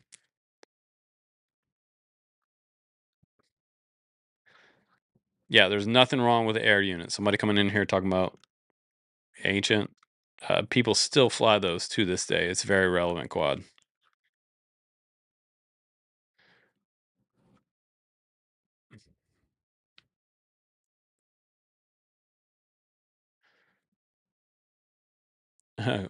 Near, thanks, man. Drop me an email. So this one also comes with the case and all the stuff in here. It comes with a controller, a flip up patch antenna. So this one probably gets they say it got like 6 miles range on it, and it's pretty large. It opens up to the size of a tablet or a phone, a large phone if you want. It has internal battery. The sticks come off and go underneath. And this one actually has AI night vision on it, which was really, really cool. We got to test that out. And what it does is the AI fills in the pixelization that happens when there's like a low light situation. You know how it normally looks like really blurry with low light? The AI fills in real time the the pixels on the screen. So it makes like all of everything that looks dark brighter, and then also less noise, which is pretty cool. So as far as AI night vision, that's really awesome. And it has a half-inch Sony sensor in this one as well. So a really capable and good quad drone for aerial videos, like real estate videos. Interior fly through is small enough for that. And the best thing about this one is it comes with 3 batteries. So 3 battery charger and 3 batteries in total on this one. And this one retails, it's a Flymore combo. It retails for 450 on Amazon. And so with 3 batteries, this one I would let this one go for the reserve of 300, so $150 off retail on this one. So you could get that with the case. It has a shoulder strap, shipped to your door. Potentic. And I don't know how to say it really, Potensic or Potensic or whatever. But that's a DJI alternative. There's a full review on that one. If you want to go back, you're wondering if you want that one or not, go back and watch the review on that one, because it's kind of a DJI 4K alternative. It just has newer options than the 4K, and it's the same exact price. And DJI doesn't have the night vision AI option on there. Just not a. I just got a, notification from MLB. The Braves are playing the New York Mets, and right now it's the top of the third, and Braves are winning by 1. Hell yeah! So let me know in the chat what else you guys would like to see up for grabs. I'm just about out of drinks here, and we may have to do a round 2 of this sometime if you guys want me to have a second one coming up.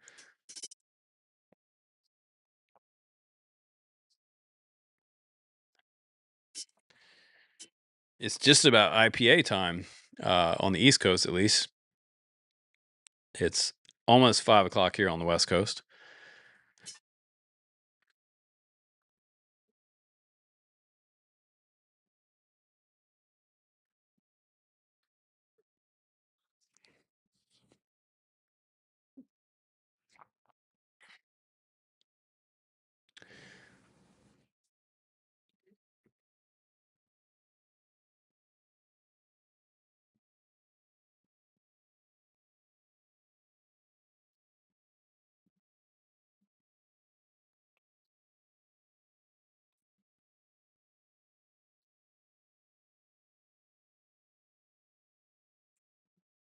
FamG Thrill says, I still fly my original red DJI Air, a solid drone. Absolutely.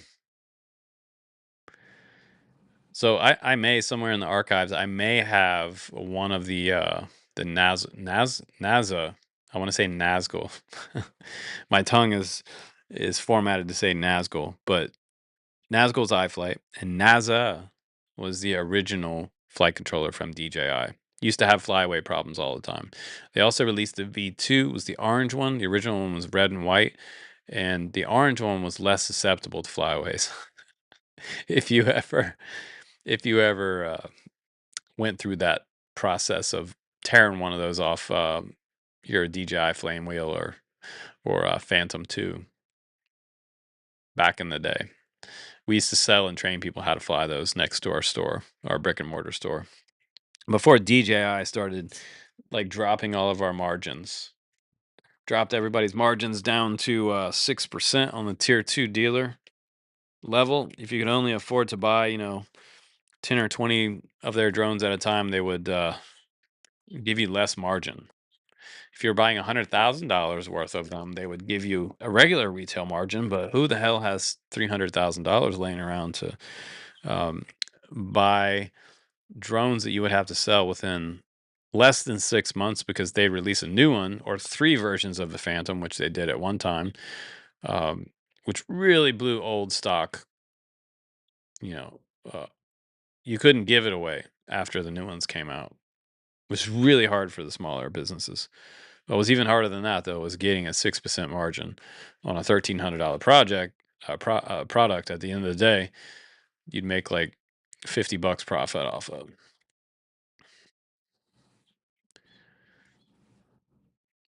I refurbed a flame wheel a couple years ago to use it as a recovery drone.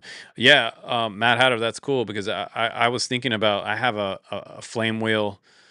The Hexa version was one of the first drones I ever built, and I got some motors from Atlanta Hobby. It has an original NASA on it, and many times I thought about pulling that flight controller off there and replacing it with something. Um, the discount on the Hex 6, the discount for the scratch lens on the Pavo is still at. I mean, I would say 300 on that one just because you can't buy an 03 right now. And I'm like, it's not that I don't want to sell it. I think at the minimum I'll probably do 280 on that quad. Just because at this point, as of today, yeah, we can't get 03s anymore. They're done. They are done.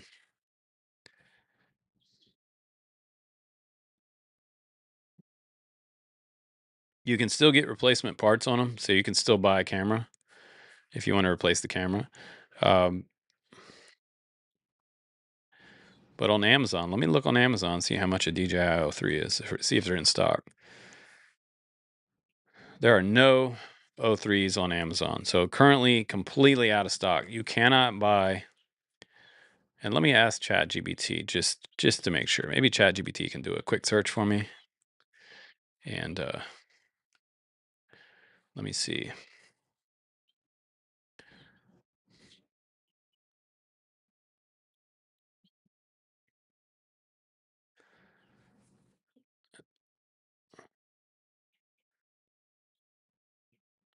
Hex 6 Hex 6, you run a hard bargain, brother. 250, you said. So right now I'm looking at the on eBay, the 03 is coming in at $323 just for the camera system, just for the system, the camera and everything.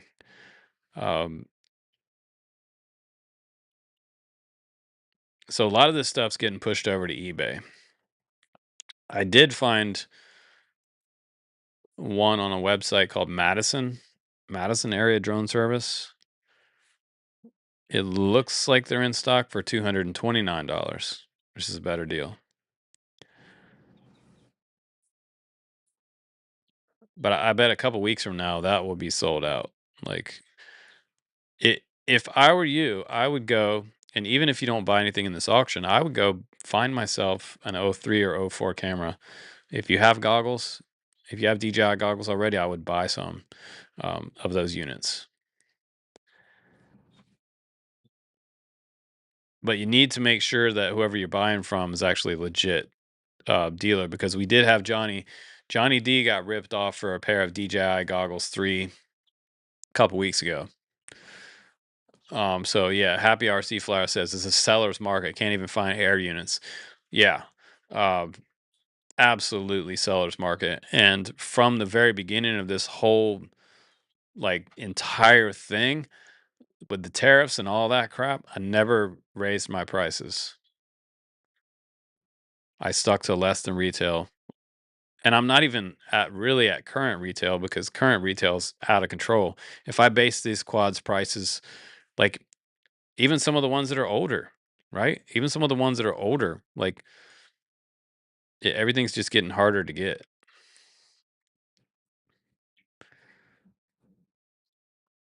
I still want people to feel like they're getting like a good deal when they buy something from me.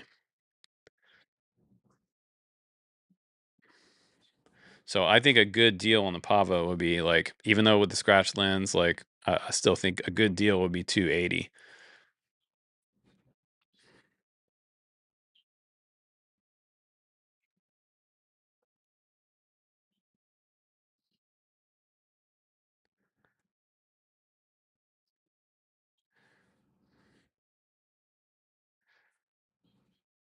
Because it's basically receiver ready. $700 for an '04 Pro on eBay. I'm not surprised. And it could, who knows if it's not even a scam.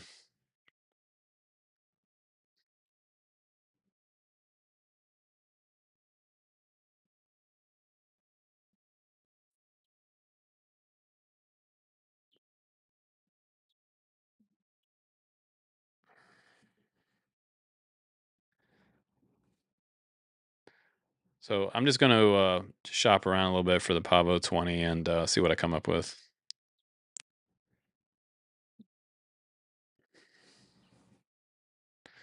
That is a Pavo 20 Pro. It's also the Nightfire edition because it has the LEDs on there.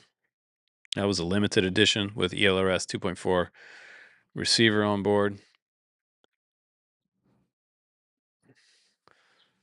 So currently, like Beta FPV doesn't even sell that with the O3 on board. So if you wanted to get one right now, you would have to find yourself an O3. You'd have to install it yourself on the PMP one. Yeah, Beta FPV's website does not sell it right now at all with the O3 on there. So um, that may be the only one you could actually buy right now. from our auction and actually get it within a couple days. Um, so that would be worth my price. Matt Hatter said we're going to be Cuba now if this is true. I have a Phantom 4 RTK. It's like we're going to be flying that for 20 years from now. We may be. FamG said I should make a part two. You missed a lot the beginning product. So FamG, after we end the stream, you can go back and just restart, watch the first part, and whatever didn't get sold in that first part.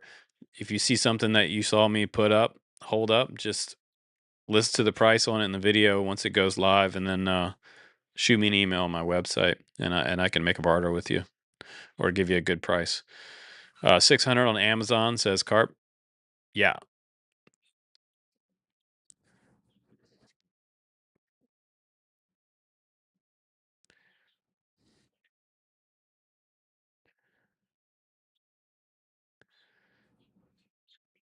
Yeah, so on Amazon, the Pavo 20 Pro with the O3 on there doesn't exist.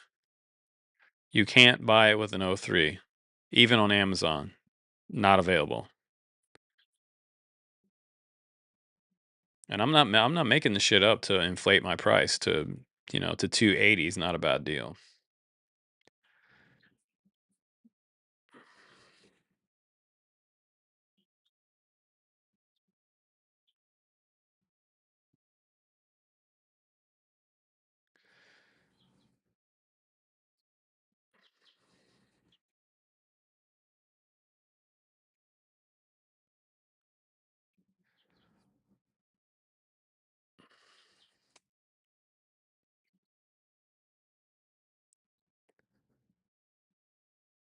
All right, so I'm looking on Get FPV now, just moving on to the next site, and I don't see the Pavo 20 Pro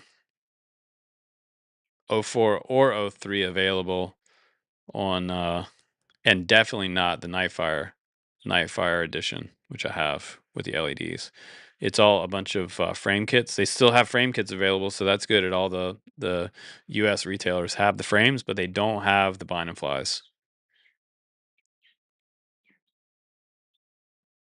Moz one, it is stuff that that's sent to me from the vendors. Why is it going to be so high? It's not high. It's under retail, bro. It's still a good deal for someone who could receive it in the mail and fly it.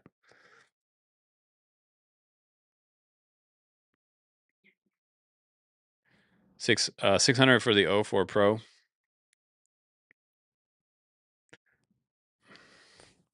Yeah, and the Pavo 20 not out there ready to rock, unfortunately.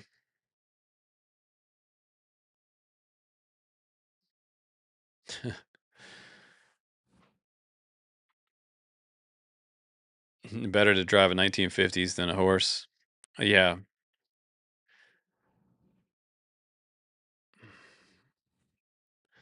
So wait like 30 days from now, and then you'll be like, holy crap, I could have got that Pavo 20 for 280.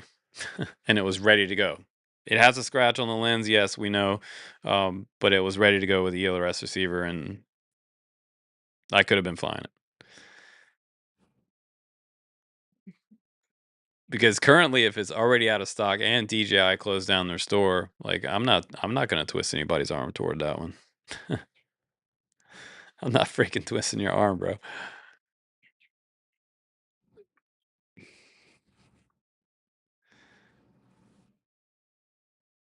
But yeah, we could we could settle on a price, my guy.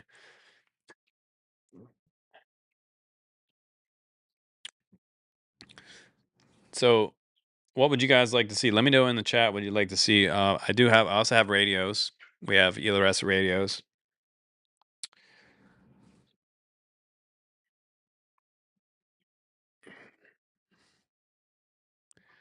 2-inch O3 seems heavy. No, it's not heavy. It's not heavy because it's flying 3S. It's actually a lot of fun.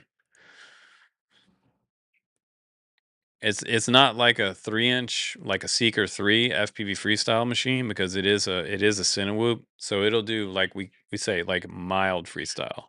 It'll do flips and rolls and fun stuff around the backyard. But those things are made for like cinema style filming. That's why they call them Cinewhoops. Yeah, it is dark times for the hobby.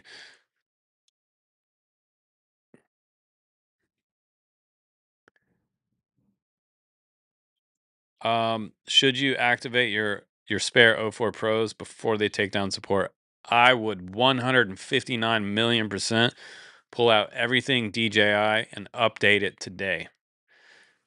Like, as long as the app's working, update whatever you have right now, because as of next week, the apps might not work, the software might not work. So update everything. And if you want to buy an O4, be very cautious where you try to buy it from right now, because there are probably a lot of scammers taking advantage of this news as it comes out. Some rando from India somewhere is going to say, "Hey, I got some for, on Facebook ad or whatever." My mom's gotten ripped off on Facebook, random Facebook ads for different things that were fake. Johnny D got ripped off $600 for the Goggles 3, and hopefully he did a chargeback on his credit card.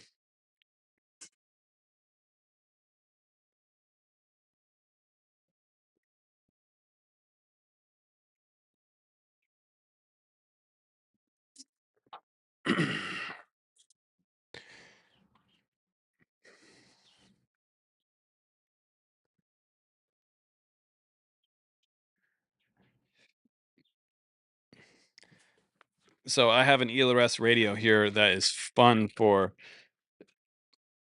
any smaller quads, and I would probably even fly a 5-inch on this, because um, it does actually have some pretty good sized gimbal sticks on here, very similar to the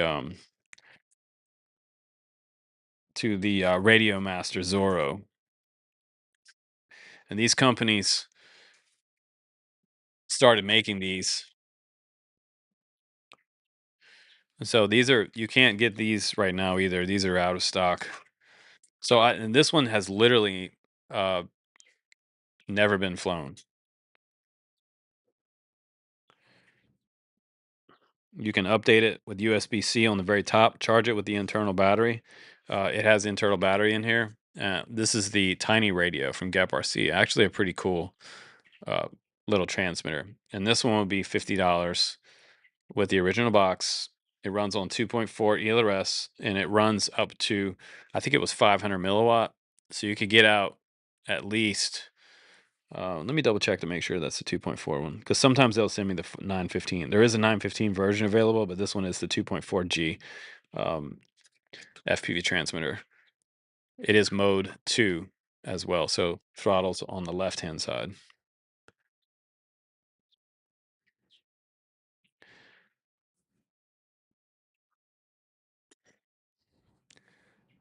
And they do have a combo with a case. I may have a case that I can include with it somewhere as an option. But this one is great for like whoops and smaller stuff. And if you have a kid who you want to get flying, or somebody who's younger who wants to get flying, that's a great one for a kid.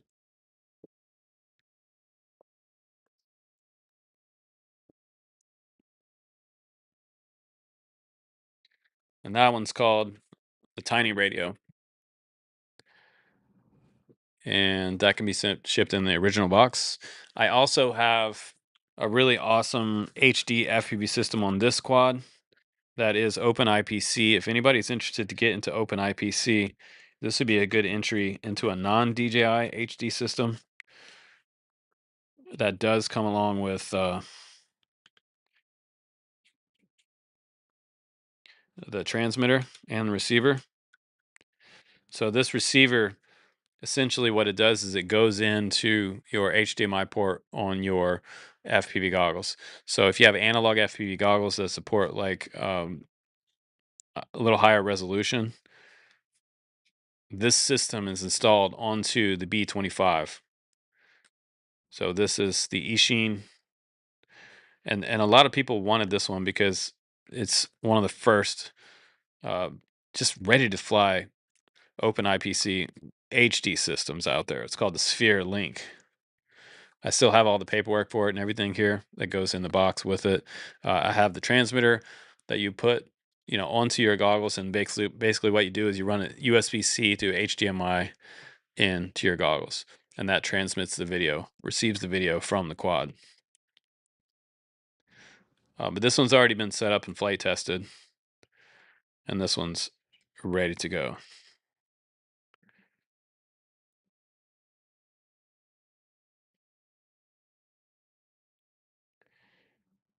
And I believe, and this one's Speedy B, so it is nice quality. It does have an ELRS receiver on this one as well. So this one, let me show you this up close too. Part of the FPV auction. It is the B25 from Speedy B. 2.5-inch Cinewhoop. They can run on 4S, like an 850 would run on this one good. And it has the Sphere Link installed onto this one. It's a pretty epic little quad. And it's running a non-proprietary open source HD FPV system on here. You also have a USB-C in the back for the flight controller, which is kind of cool.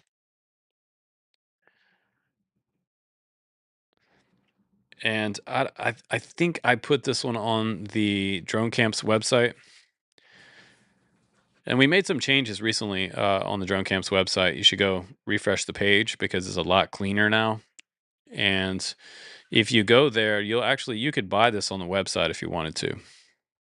Let's just go to the website real quick. I think I put this. And this is what the website looks like right now. Drone Camp's website. And we made some always less than retail. Obviously, just try to make things. You should go refresh the page because it's a lot cleaner now. There's the Firefly, which is sold today. You could buy this on the website. I also still have the sub 250. Let's just go Nimble to the 65 ready to fly combo for 215 on there, which is a great deal. But that one's around 300 retail. And this is the Speedy B25 Cinewhoop with the HD system on there. There's the is 210 Firefly, which is sold today. So the reserve on that one, you could get that one for $200. I would say I would give that to you guys for $200. It's a great deal if you wanted the Speedy B retail. And this is the Speedy B25 Cinewhoop B25 refresh the page with the HD sphere link on it. There's the is 210. Firefly, which is sold today. So the works with the SpeedyB app, so you can go and make changes inside the quad I would say via Bluetooth to your phone.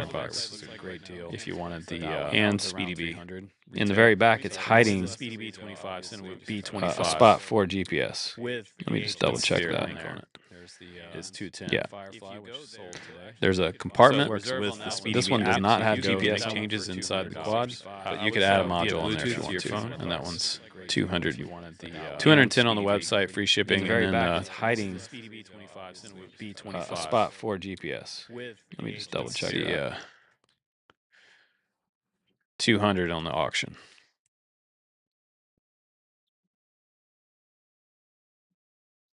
Okay. It's probably echoing because we had the website up for a second, which it was pushing the audio from the Brave browser up to the microphone. So that one would go up for 200 with a sphere link and ELRS receiver. 2.5-inch run on a 4S 850 with an XT30 connector in the back. That one would ship in the original box as well, with the transmitter that goes onto your goggles and goes into your HDMI port. So that's how that one works. So it works with FPV goggles as long as you have an HDMI import. Awesome. Yeah, I sorry about that. I pulled up the browser to show you guys the Drone Camp's website, and then it patched through the audio from the browser.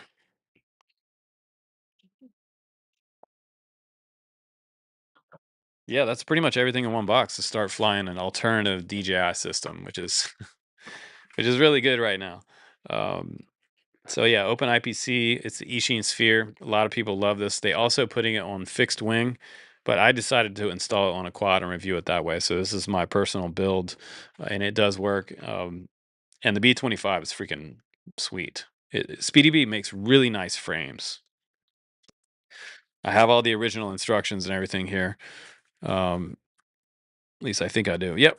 I have all the original instructions for the open source IPC sphere from Ishin. Also some Open IPC configurator QR code on here. You can scan that, and then you can configure your Open IPC system on the SpeedyB 25. And that's something that you won't find on any of the stores, US retailer stores. That's like a custom build from my channel. So yeah, there's some good stuff in here in this auction, you guys. We've had a couple small trolls today, but so far so good. The adversarial bots are at bay. I bet they're going hard today, though. I bet the PSYOP is running super hard today after the Iran thing. Right? But yeah, let me grab something else for you guys. Let me know in the chat what you guys would like to see.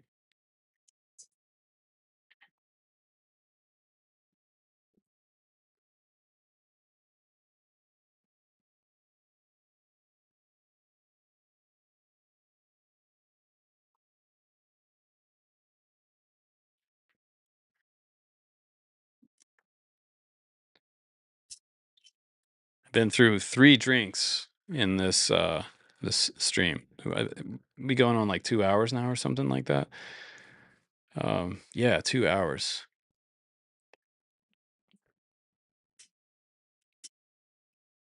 Brian Fellers, I can quickly describe that that SpeedyB real quick for you again. It runs on 4S with an XT30, 4S 850 battery on here. It's a 2.5-inch Cinewhoop. It does have a carbon composite frame, which is awesome. It has Open IPC sphere on there. It does come with a few extras in the box. It also comes with a transmitter that has a USB-C port out. And so what you'll do is you'll go on Amazon and you'll buy a USB-C to HDMI. So USB-C here, HDMI port on your goggles, right? HDMI in. So usually on your goggles, it'll be HDMI in out. So once you hook up that cable, and what I would recommend doing is you're gonna fix this part to your goggles, right? With the two antennas on here, so it's not super complicated. So analog goggles, and then like I have the SkyZone 04Xs. They have the SkyZone 04Xs have a smaller HDMI port on there, so I had to go USB-C. I had to go on Amazon and buy myself a cable for about $10. USB-C out right here to HDMI in on the goggles, and you take a piece of 3M VHB or something, put it here, and then stick it to your goggles, and then go to the HDMI in on your goggles, and then you'll see the live stream through here coming from the quad, which is pretty cool. So you don't need any extra software. It's almost like just analog, but like super high resolution because it works with analog goggles, and that's what's pretty cool about um, open source IPC. We don't have to have like their particular goggles.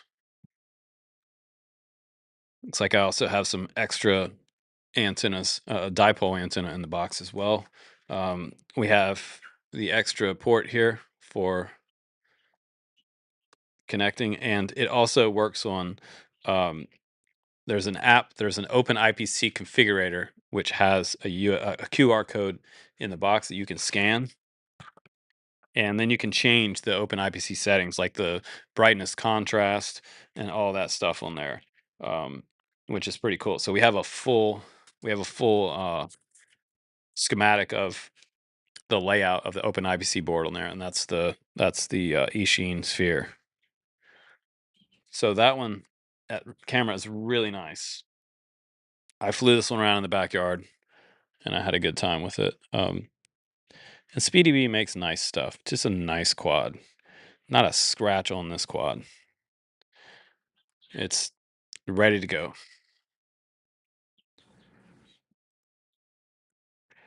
Now, what I would do is probably 3D print something to make a case for this on the bottom. Do they work with left-hand polarization? Well, I believe they will. These are not unipoles, they're dipoles.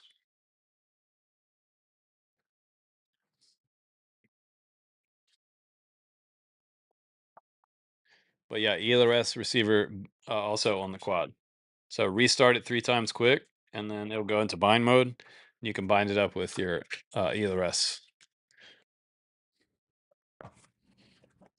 Yeah, it's dipole. It should work with either right hand or left hand circular polarized. Um, so yeah, I have a little bit more time for the stream today. If you guys have any questions at all, please do drop it in the chat. Let me know.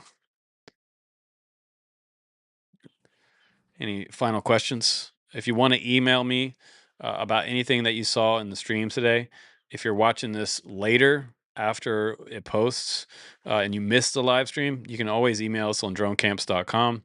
Send me a message about anything, or if you saw something that you thought you would like, but you would also like something else, let me know about that too. Near Katara, I got your email just to confirm.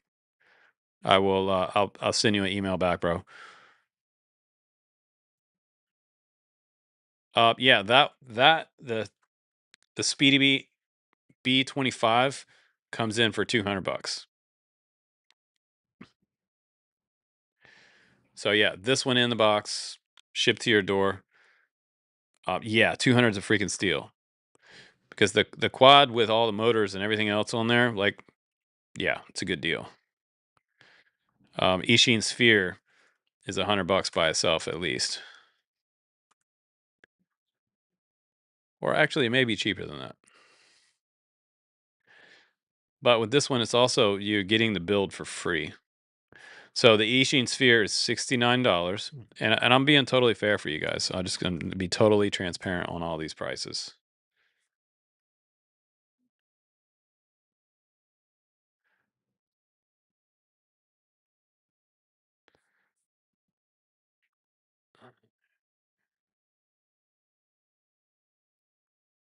I'm just looking on SpeedyB's website.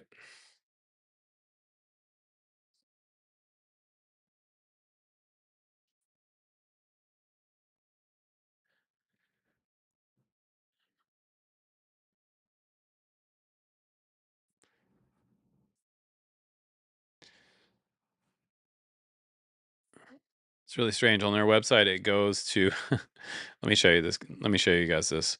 It goes from when you go what is going on? When I click on the link to the SpeedyB, so it shows it the analog version looks like $210. So getting the HD version for 200 would be a great deal. When I click on SpeedyB 25, look where it goes. It goes to the Nano receiver, TCXO 915 receiver. Um, Somebody should be fired because that's going from the main page to the wrong product. Whoops. That's funny. um, so yeah, let me just double check to see. Okay, here's the 3.5-inch version. Whoa, with the O3, that's $469 with the O3. So we're looking for the 2.5 because I have the little smaller version here. You can still get the frame kits, which is good. So I'm gonna click on FPV drones and see where that takes us. Okay, 2.5 with the O3 is $379. So this one should be compatible with the O3. If you were to get an O3 later, that's so weird. When you click on that, it takes you to the 2.5-inch, the FPV air unit upgrade for $12, $13.99 for the other one. So strange. The frame itself is $35, so that's good. So you can still get parts for this one, which is great. Oh, I remember that little guy, the Flex 25. That was a cool one. I may still have that one. They didn't send me the Master 3X, unfortunately. I wish they would have. SpeedyB makes really great stuff. I have no problems with this company. I actually think their design is like super like progressive and cool. Just nice quality. Like the Master 5, one of my favorite frames. Like I didn't like the bird beak thing. That thing still goes to the wrong page. But yeah, this is the SpeedyB 25 with the Ishin Sphere link on there. Pretty cool. So if you want that one, just shoot me an email. We can set up with PayPal. If you want to PayPal anything right now, you can PayPal it. FPV auction. The payments go to our PayPal at corkkiteboarding@yahoo.com. You can see that down here in this graphic link that we have. And coming up too, like let me know if you guys want me to do a part 2 of this. We can go over some more stuff that I have because I obviously have more stuff. And as like the weeks go on and shit just gets crazier out there, I'm still going to be around and still be available. Um, I'll have stuff available when other stuff is like I may be the last guy standing around. Um, who knows at the end of this, whatever the end of this end game is with politics and supply chains and all that shit. It's crazy.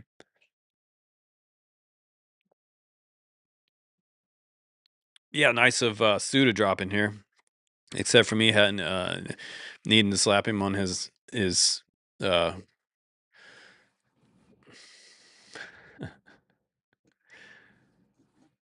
love you, Stu.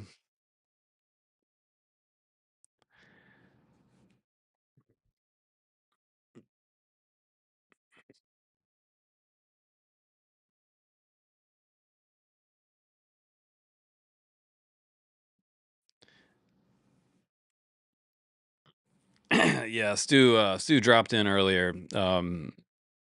Said hi, but also promoting his own resale website, which in the middle of my auction was a little bit not good.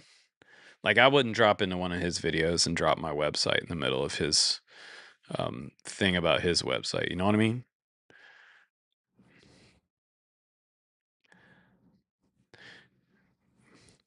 Like, I consider like Stu like one of my cousins in a way, because he's been around like in the FPV scene for a long time.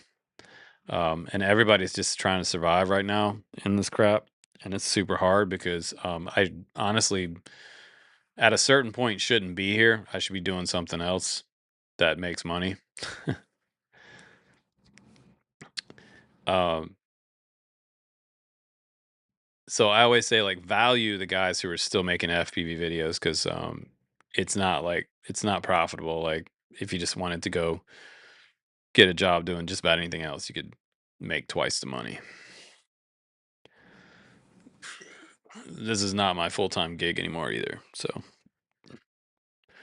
I still do it because I love it.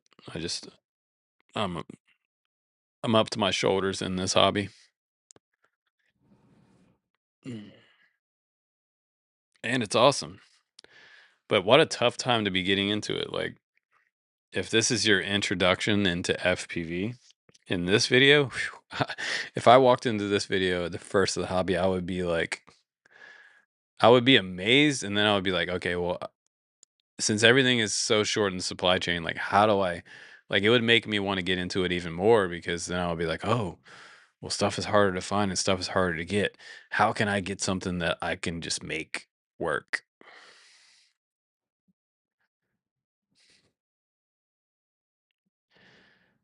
Dennis Smith says, "Will I be making a video on that monster hanging on the wall behind me?" I will be. Yeah,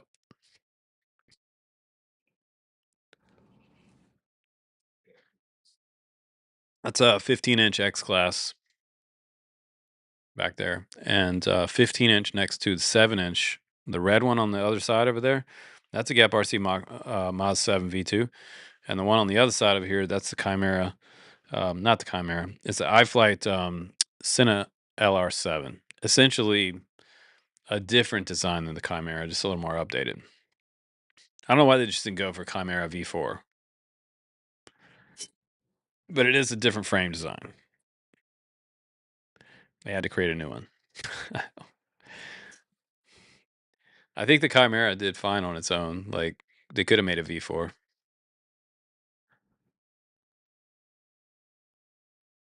Matt Hatter says Open IBC is definitely the future, but I haven't liked the reviews of it so far.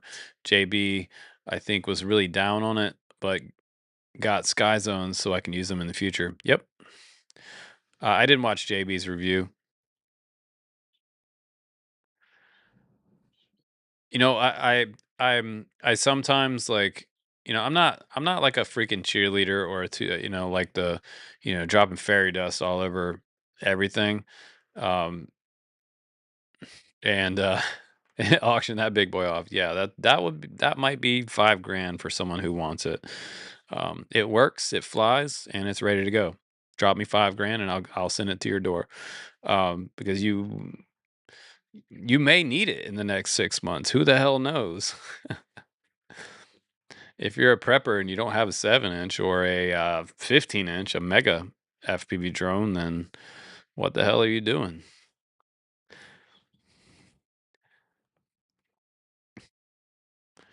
It's something we talked about yesterday in the live stream when I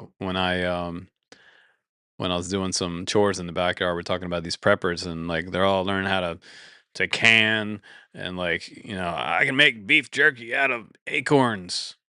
I could shoot a rifle, but you can't fly a FPV drone. And if shit really did hit the fan and you don't have any FPV skills,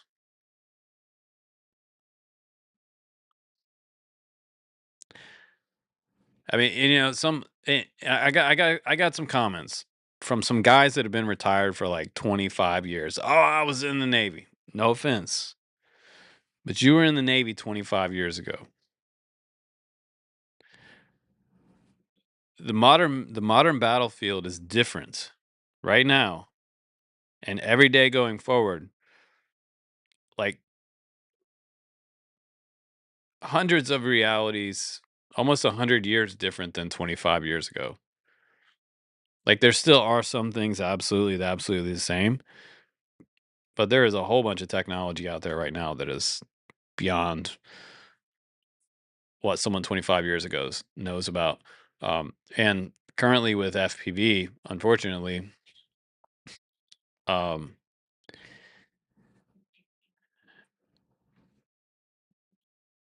yeah, it's just it's the tip of the spear. Okay, it's the tip of the fucking spear.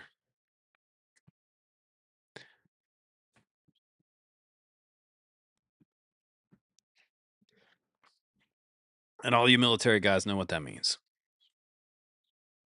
Like, the FPV drone is in the middle of trench warfare, right? Yeah. China, Iran making drone swarm ships. Be interesting to see what happens in naval battle. Yeah, it'd be pretty wild to see, But the other thing is, counter drone technology. See, even if they have 500 of them, if they have 500 of them fly up to a U.S. ship and they threw up some counter drone microwave, they could drop that whole fleet 500 in the ocean. Useless. Now, if there's some technology on there that flies through that, I don't think it's possible to fly through microwave. If there's someone who knows how to do that, let me know in the chat.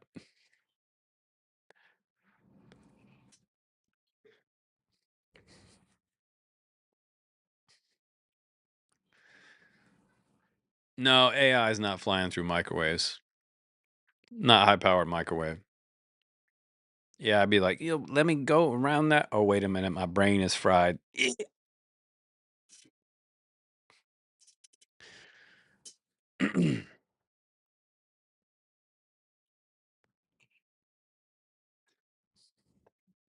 But it's all one big giant day to day, like, experimental,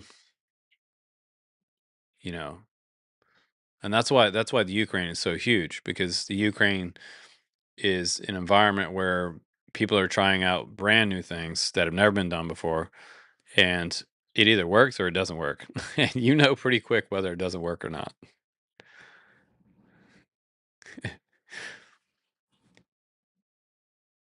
Some things can be shielded, but some things, yeah.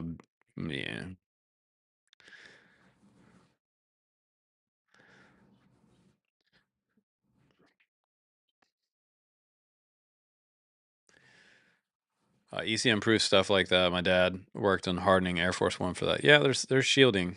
There is shielding, mil spec shielding, but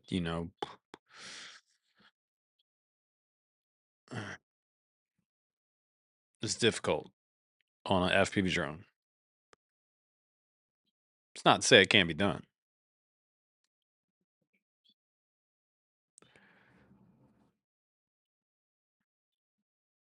So we're gonna have to take this day to day. I think this is gonna be a day to day thing. I think every single day. I mean, as it's like that right now in the news too. Like, if you guys have been watching the news over the weekend, I mean, every morning when you wake up, you're like, "What the fuck happened now? What happened now?"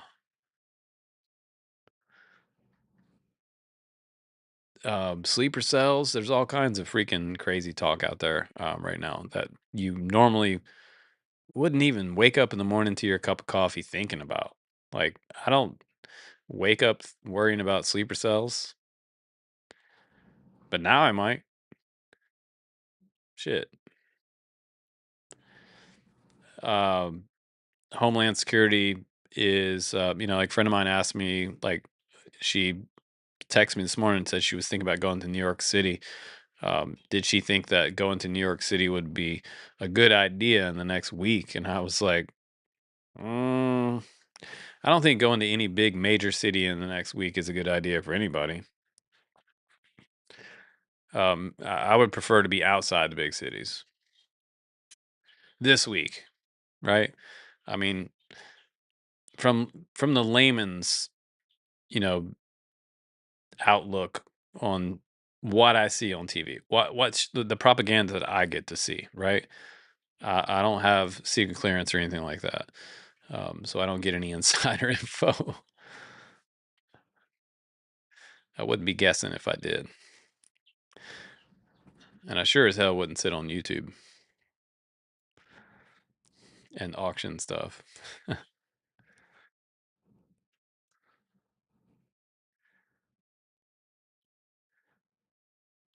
Yeah, yeah, it would add some if you were to do shielding um, on something like this small, it would add a lot some extra weight. Um, DJI used to take copper and they used to surround um, they used to put a basically to shield the RF between the flight controller and the GPS. They would take a layer of copper and put like a sticker in between like the GPS here, and they would lay that sticker over top of it. I don't know if you guys remember that, but also with the Blade 350QX, this was a drone that was the competitor at the time to the DJI Phantom series, and that was one way they were trying to shield RF between the electronics. Because at the time we had a lot of problems with the QX 350s flying away, um, and where we were at, there was a military training site pretty close by, so I know there's a lot of jets up in the air running the GPS jammers and stuff like that. Like a friend of mine calls me up. He got a 350, a QX 350 from me, and he had been flying it, filming some surfing stuff with a GoPro. And he calls me up and he said, "Man, my heart's broken right now." He's like, "I'm just about in tears. Like my QX 350 just flew out over the ocean and just kept going." I said, "Did you turn the radio off?" It was trying to fly back to China. And what it may have been military jets out over the water, practicing runs and playing around with GPS jamming. GPS jamming in the United States is also like uh, one of the things that um, that Homeland Security does not want people doing. So don't try to jam GPS. It's highly illegal. Years ago, they were selling some GPS jammers out of China, and they're also illegal in China. So it doesn't stop some of these manufacturers from making these types of little toys, but now they're trying to also smuggle them into the U.S. So that is a concern.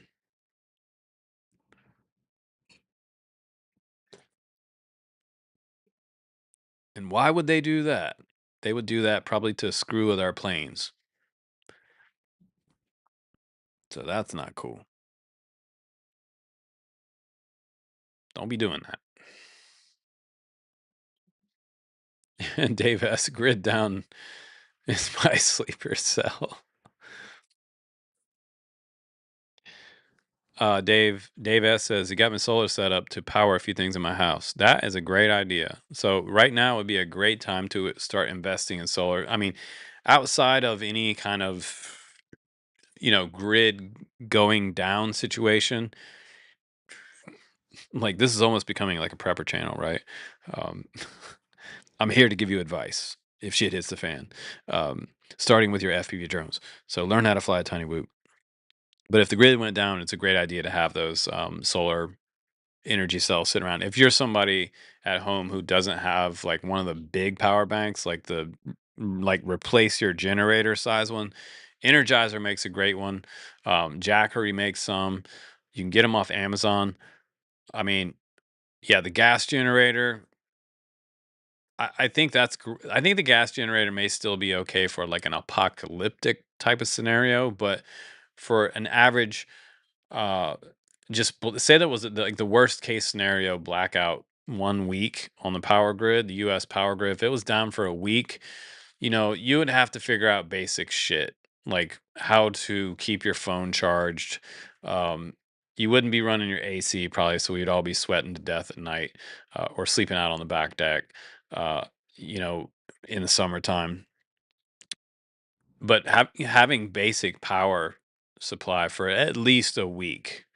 And the only way to do that is with a larger power bank and something that can be solar powered. So you need to look for at least something in the, I would look for something in the 1000 watt to 2000 watt size. And then I would also have some solar panels that could hook up to it that you've tested that will charge that battery up to 200 watt. I would get the 200 watt power cell, solar cells. The 200 watt are good to run a lot of stuff, like more high powered stuff. You know, I mean, if the power's out for a week, you probably shouldn't be running like your hair dryer or your microwave or your power drill or your like plug-in saw, things like that. Like, why the hell would you be doing that in the first place? But having something that's 200 watt would be good.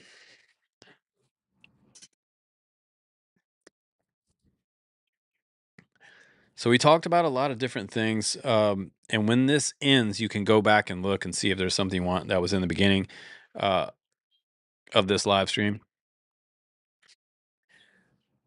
And yeah, like people are tripping out there on YouTube. Like some of the guys that I watched that were like homesteader type guys, and they can't help themselves but get into the politics, right? Like because it affects all of us. Like and it's a bipartisan thing at this point because it's not like, some people blame Trump, some people don't blame Trump, but at the end of the day, it affects all of us, right? It affects all of us. So I'm sort of a moderate myself. Like I don't like I'm somewhere on the fence. Like I'm listening. I'm basically not siding up with either side on an extreme wing of one side or the other. And I just kind of middle of the road. Like I've been middle of the road for at least 5 years because I just got tired of the real hardcore left stuff and the hardcore right stuff. And I'm just like, dudes, like we all want to be uh, safe and American. So sort of middle of the road is a good place to be because you can sit there, you can sit there and look back and forth, and then you can make your own opinion, right? And I don't not like someone who's now if you're going to be an extremist, like I can't side with that because I don't, moderate people don't believe in extremists, right? On either side. David Gaff asked if I review RC motorcycles. No, I would love to review the Kyosho NSR 500. Hell yeah. Um, I really like those motorcycles. I think there was one released a while back, but it wasn't the Kyosho version. I forget what the company was. It looks super awesome. I would love to get a hold of that because on my channel, like it's an RC channel, we review a lot of things, not just drones. We do airplanes. I have two airplanes coming up by a major manufacturer, uh, coming up on July 6th. I was going to do it this week, and then I got an email yesterday, and they said it's actually releasing July 6th. And I'm like, damn, because I have the batteries charged up, and I was ready to start flying them. Um, I'm also playing around with a little bit different format. If you guys would want to see this format, I put it up this morning and I screwed up the scheduling because I re-released the video that I had to re-upload. There was a problem with it. I had to redo it for you guys. It was the Mark V long range video. And so I thought I had that one scheduled for tomorrow, but it dropped the same day that my Airwolf RC helicopter video dropped. Complete disaster when I woke up. So I was like, oh crap. So I had to reschedule the Airwolf for tomorrow because I don't want to drop two videos on you guys at one time. So sorry about that this morning.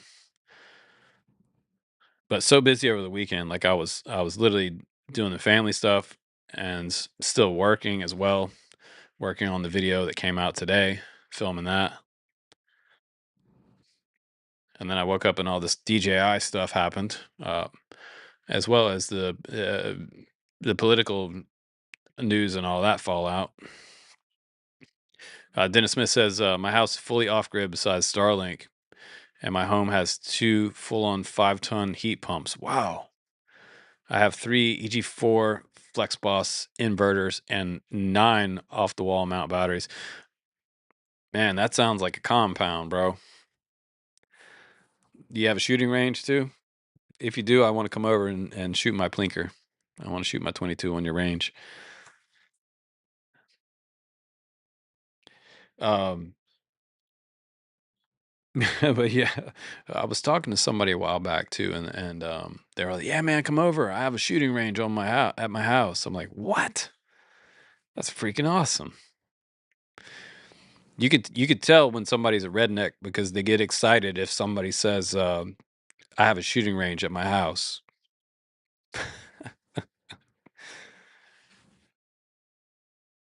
Hell yeah, boy! I come over there, boy, I be blasting off all my boxes of shells. Let's go. You got that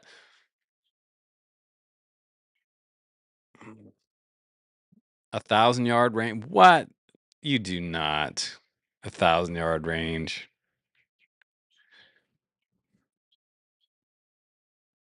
Man, I'm hanging out with the wrong people.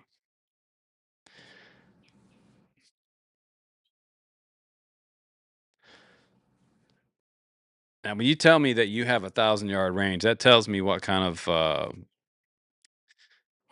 toys you have. And you don't buy those toys at Cabela's.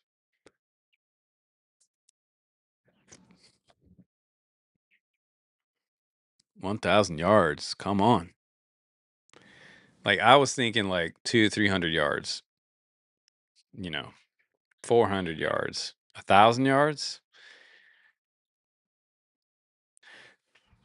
I need to start coming at Dennis with some different respect.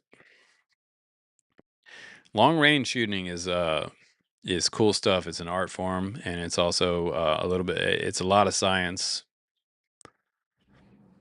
Um, yeah, a friend of mine was sniper uh, during the Iraq War, and unfortunately for him, he's not with us anymore. He did commit suicide, and he spent 2 weeks on top of a building in Fallujah. If that gives you any idea. Um, but well, I say it was they're not sure how he died actually because he may have had a cardiac arrest, um, but they don't know how he died. He ended up face down in the middle of his living room floor, and just like no, I don't know. The family never released any type of autopsy reports or anything like that, but he was a badass Cajun. Yeah, he served his country.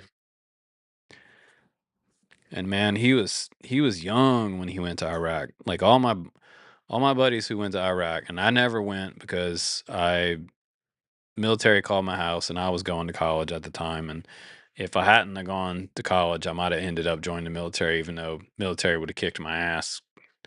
Uh, because it was before I really learned. Um, I enjoy hard things, right? Uh, When you're growing up as a boy and you start becoming a man, as you start becoming a man, you realize that hard things are actually kind of fun, right? Um, or really loud things. Like one of my friends used to say, I always like loud shit. I always, he's like, JD, you love some loud shit. Like all my RC cars and all this stuff, like gas powered RC cars, loud as hell. Dirt bikes and shit like that. I just like cars, loud shit. Yeah, don't be flying drones over top of Dennis' house. Dennis got some range to his toys. To Dennis, you guys. All right. So if somebody is scrolling around here through this video and you got through that section of long-winded talk about range, see, y'all got me going with that range at the house thing.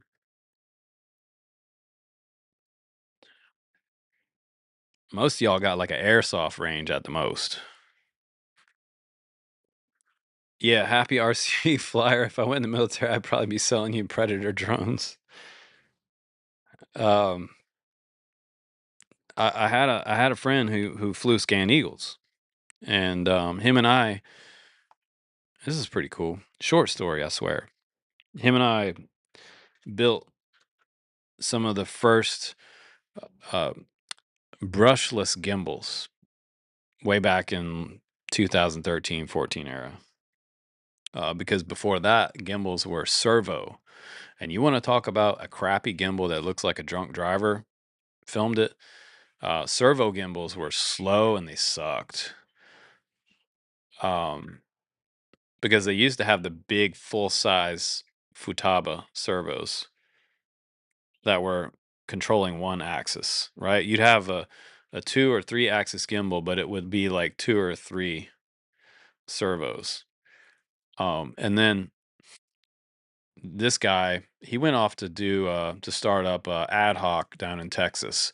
So now he works in the drone industry. He used to fly Scan Eagles, and he works on infrastructure inspection, which is super cool. Cool guy. So the next thing I have up is one of these. This is a Radio Master Zoro, and this one is, I don't even know what the retail on these are, but this one's new in the box. It's never been flown. It's got all the switches on it. It is brand new as the day it came from the factory.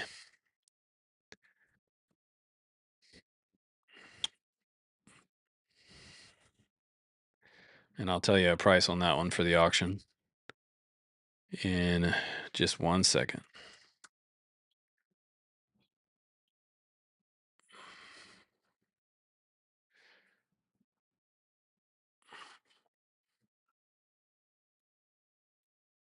So I'm going to try to give a good deal on that one.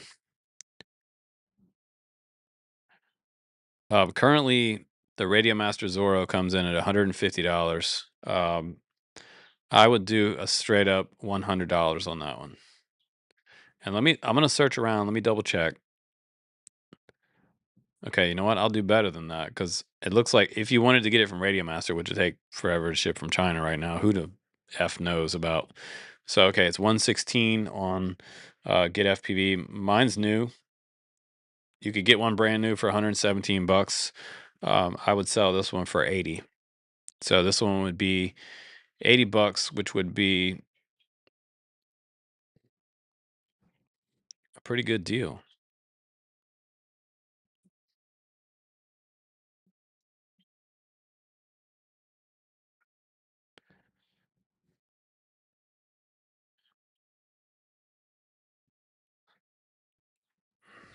It is ELRS. Yep.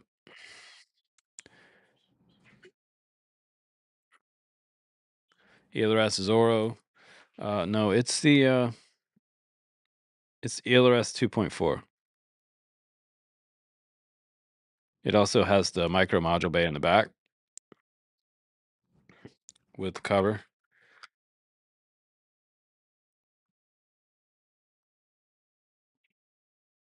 And I don't believe it includes batteries. You have to get your own batteries. They're the shorter ones.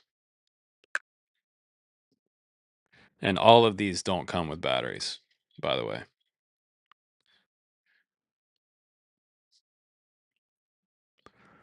But I always like this one because it had a large screen on it. I'm not a huge fan, like if I can be totally honest, like not a huge fan of the small buttons, but they don't get switched easily. Like the larger buttons are more susceptible to just get switched when you're moving around or you have a big jacket on. I've hit my arm switch on accident, the longer ones with like a puffy jacket, um, and that's not good. So that one would be $37 off retail. That's pretty good at 80 bucks. New in the box with all the cables and everything, the original box as well.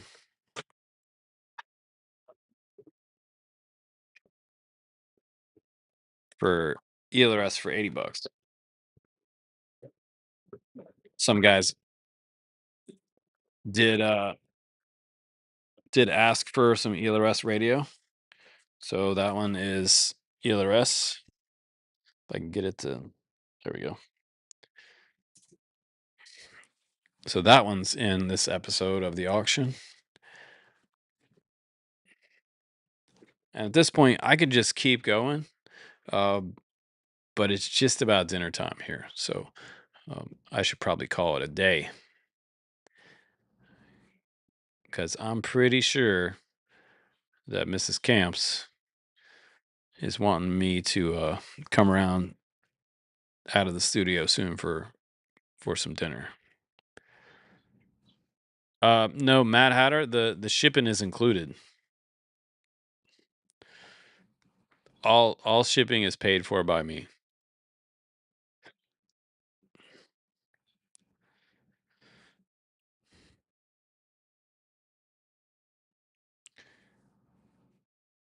Dennis Smith asked if I had any other radios on the auction. I do have other radios, but I'll probably have to bring them in on the auction 2 coming up. Part 2 of this FPV auction. Yeah, Near Kataro, thanks for heckling with me on that price on the Pavo 20 Pro.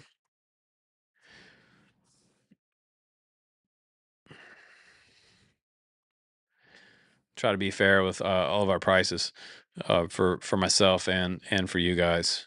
Just try to be fair for everybody. I don't know what's going to happen coming up in the next like 7 days or 2 weeks, especially with if more current events happen to where it's like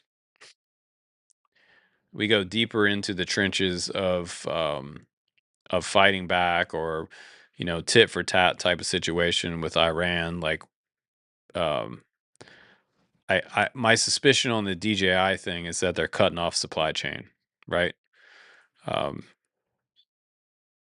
but the weird thing is that you know on the federal level, military level, they're not going to be using DJI stuff anyway. So if they're worried about like a U.S. soldier using a DJI 04, yeah, they're not gonna do that. They'll be using other systems. There's far better stuff that they have than, um, we have Palantir for God's sake. We don't need DJI for Battlefield. Like everyone thinks, oh well, the DJI Mavic is superior to this and that and this and that. We have drones that are better than DJI drones um, for the private sector for the particular purpose that they're made for. Um, because on the consumer level, people think that the Mavic 4 Pro is unbeatable. It may be on the consumer level, but not on the private level, not on the industrial private level. Trust me on that one. Because when you integrate Palantir type technology and AI and long range batteries, um, it, it just goes up beyond that technology. Yeah, for a 3-hour stream, bro. We've been here for quite a while. I'm fatigued at this point, but I just wanted to get some of these quads up here for you guys today. Uh, give you something to look forward to over top of the bad news. Like, so forget the bad news. We're just going to like keep moving forward with the FUN in the equation, right? We're gonna focus on the FUN, the fun, and that's what I'm gonna try to stay focused on. I'm still gonna bring you the news and politics and shit like that, but that's important to me too. But I try to walk away from a lot of like the negative stuff, right? Because if I get too wrapped up in it, then I just get depressed, So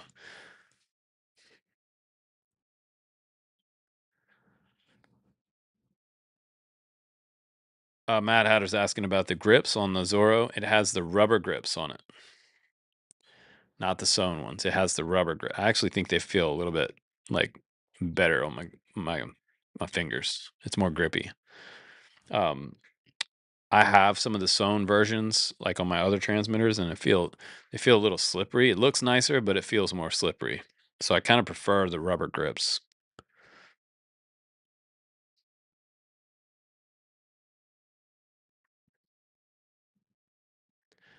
And I'm pretty sure I may have a case. If somebody wanted to pitch in an extra $10 or something, I'm pretty sure I have a case that is a Radio Master canvas style case for that Zoro. That's also brand new, sitting right over there. So yeah, $80, an extra $10, $90 would be the Zoro and the case. And I'll just hopefully I can fit the case in the box, and I'll send you the whole thing.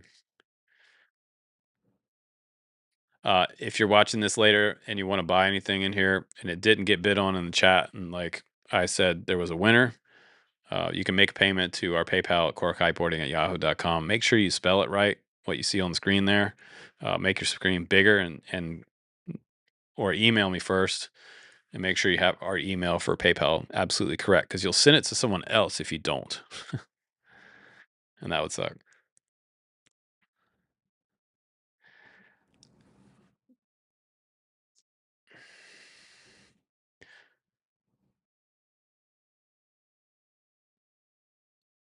Yeah, David Martin Graff says that drones are all part of the process of exploration and discovery. It's also part of taking chance and expanding man's horizon. The future doesn't belong to the faint-hearted; it belongs to the brave. Dude, that's like a pre-battle speech. That's awesome. I like that. It does belong to the brave. It belongs to people that aren't afraid to experiment outside the box. Like, all this stuff was made outside the box and not under, meticulous regulation. And FPV wouldn't exist if they had sat around and waited for bureaucracy to to happen. FPV happened by a specialized group of people that like to imagine new things and expand on the things that were created. And it was almost like constantly in beta phase the last 11 years. So a lot of you guys were like beta pilots, and that's why we have a program called beta flight, right? Everything's been like alpha beta in the last 11 years. So a lot of you guys were test pilots on like even products that were sold as brand new were still beta versions of something that would come out 5 years later and be kind of dialed in, and then they would move on to a completely new drone.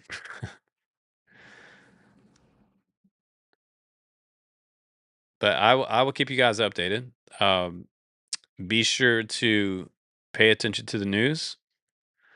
Um, I would recommend that you get some FPV skills. I would recommend that you have yourself a nice solar generator charger setup that has at least, I would say, go for 2,000 watt on the generator side of things, and I would say get a 200 watt solar panel cell for recharging it. Have that all set up and ready to go, and obviously water is very important. I don't think that we're going to have any problems with water, but if you're one of those folks who want to be prepared for anything, then you already have a lot of that stuff covered. But mostly uh, what I'm concerned with in the next like 7 days probably is probably just the scarcity of stuff for our hobby, right? So I'm concerned with the hobby side of things, that and at a certain point, hobby becomes less important to people than things that matter, right? That really matter outside of just having fun. Um, but we got to keep having fun, right? That's the point. But thank you guys. Thank you guys for hanging out with me. And I appreciate the purchases that were made today. I have them written down, and I will be emailing you guys, and I'll get those shipped off in the mail tomorrow. And we'll try to. I'll promise you that we'll do a version. We'll do a 2.0 coming up. Who needs water when you have DJI air units, right? Who needs water when I have an O4? I'll go find water with my O4.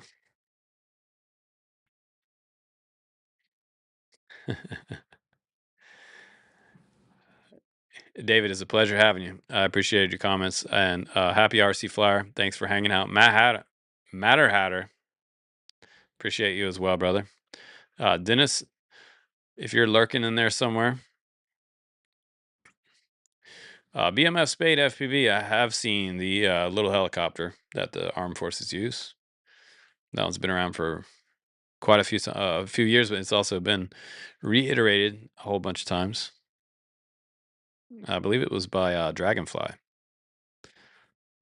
Yeah, brothers. Good night for now, and I will see you on the next one. Just stay positive, and um, when the noise gets too thick, go out in the backyard and have a tall glass of iced tea or a beer, and think about how you're going to find that O4, those DJI parts. Yeah, man, I appreciate all you guys. Love you guys, and I will see you tomorrow in tomorrow's video. A very special and interesting format on this video. I will see you guys tomorrow.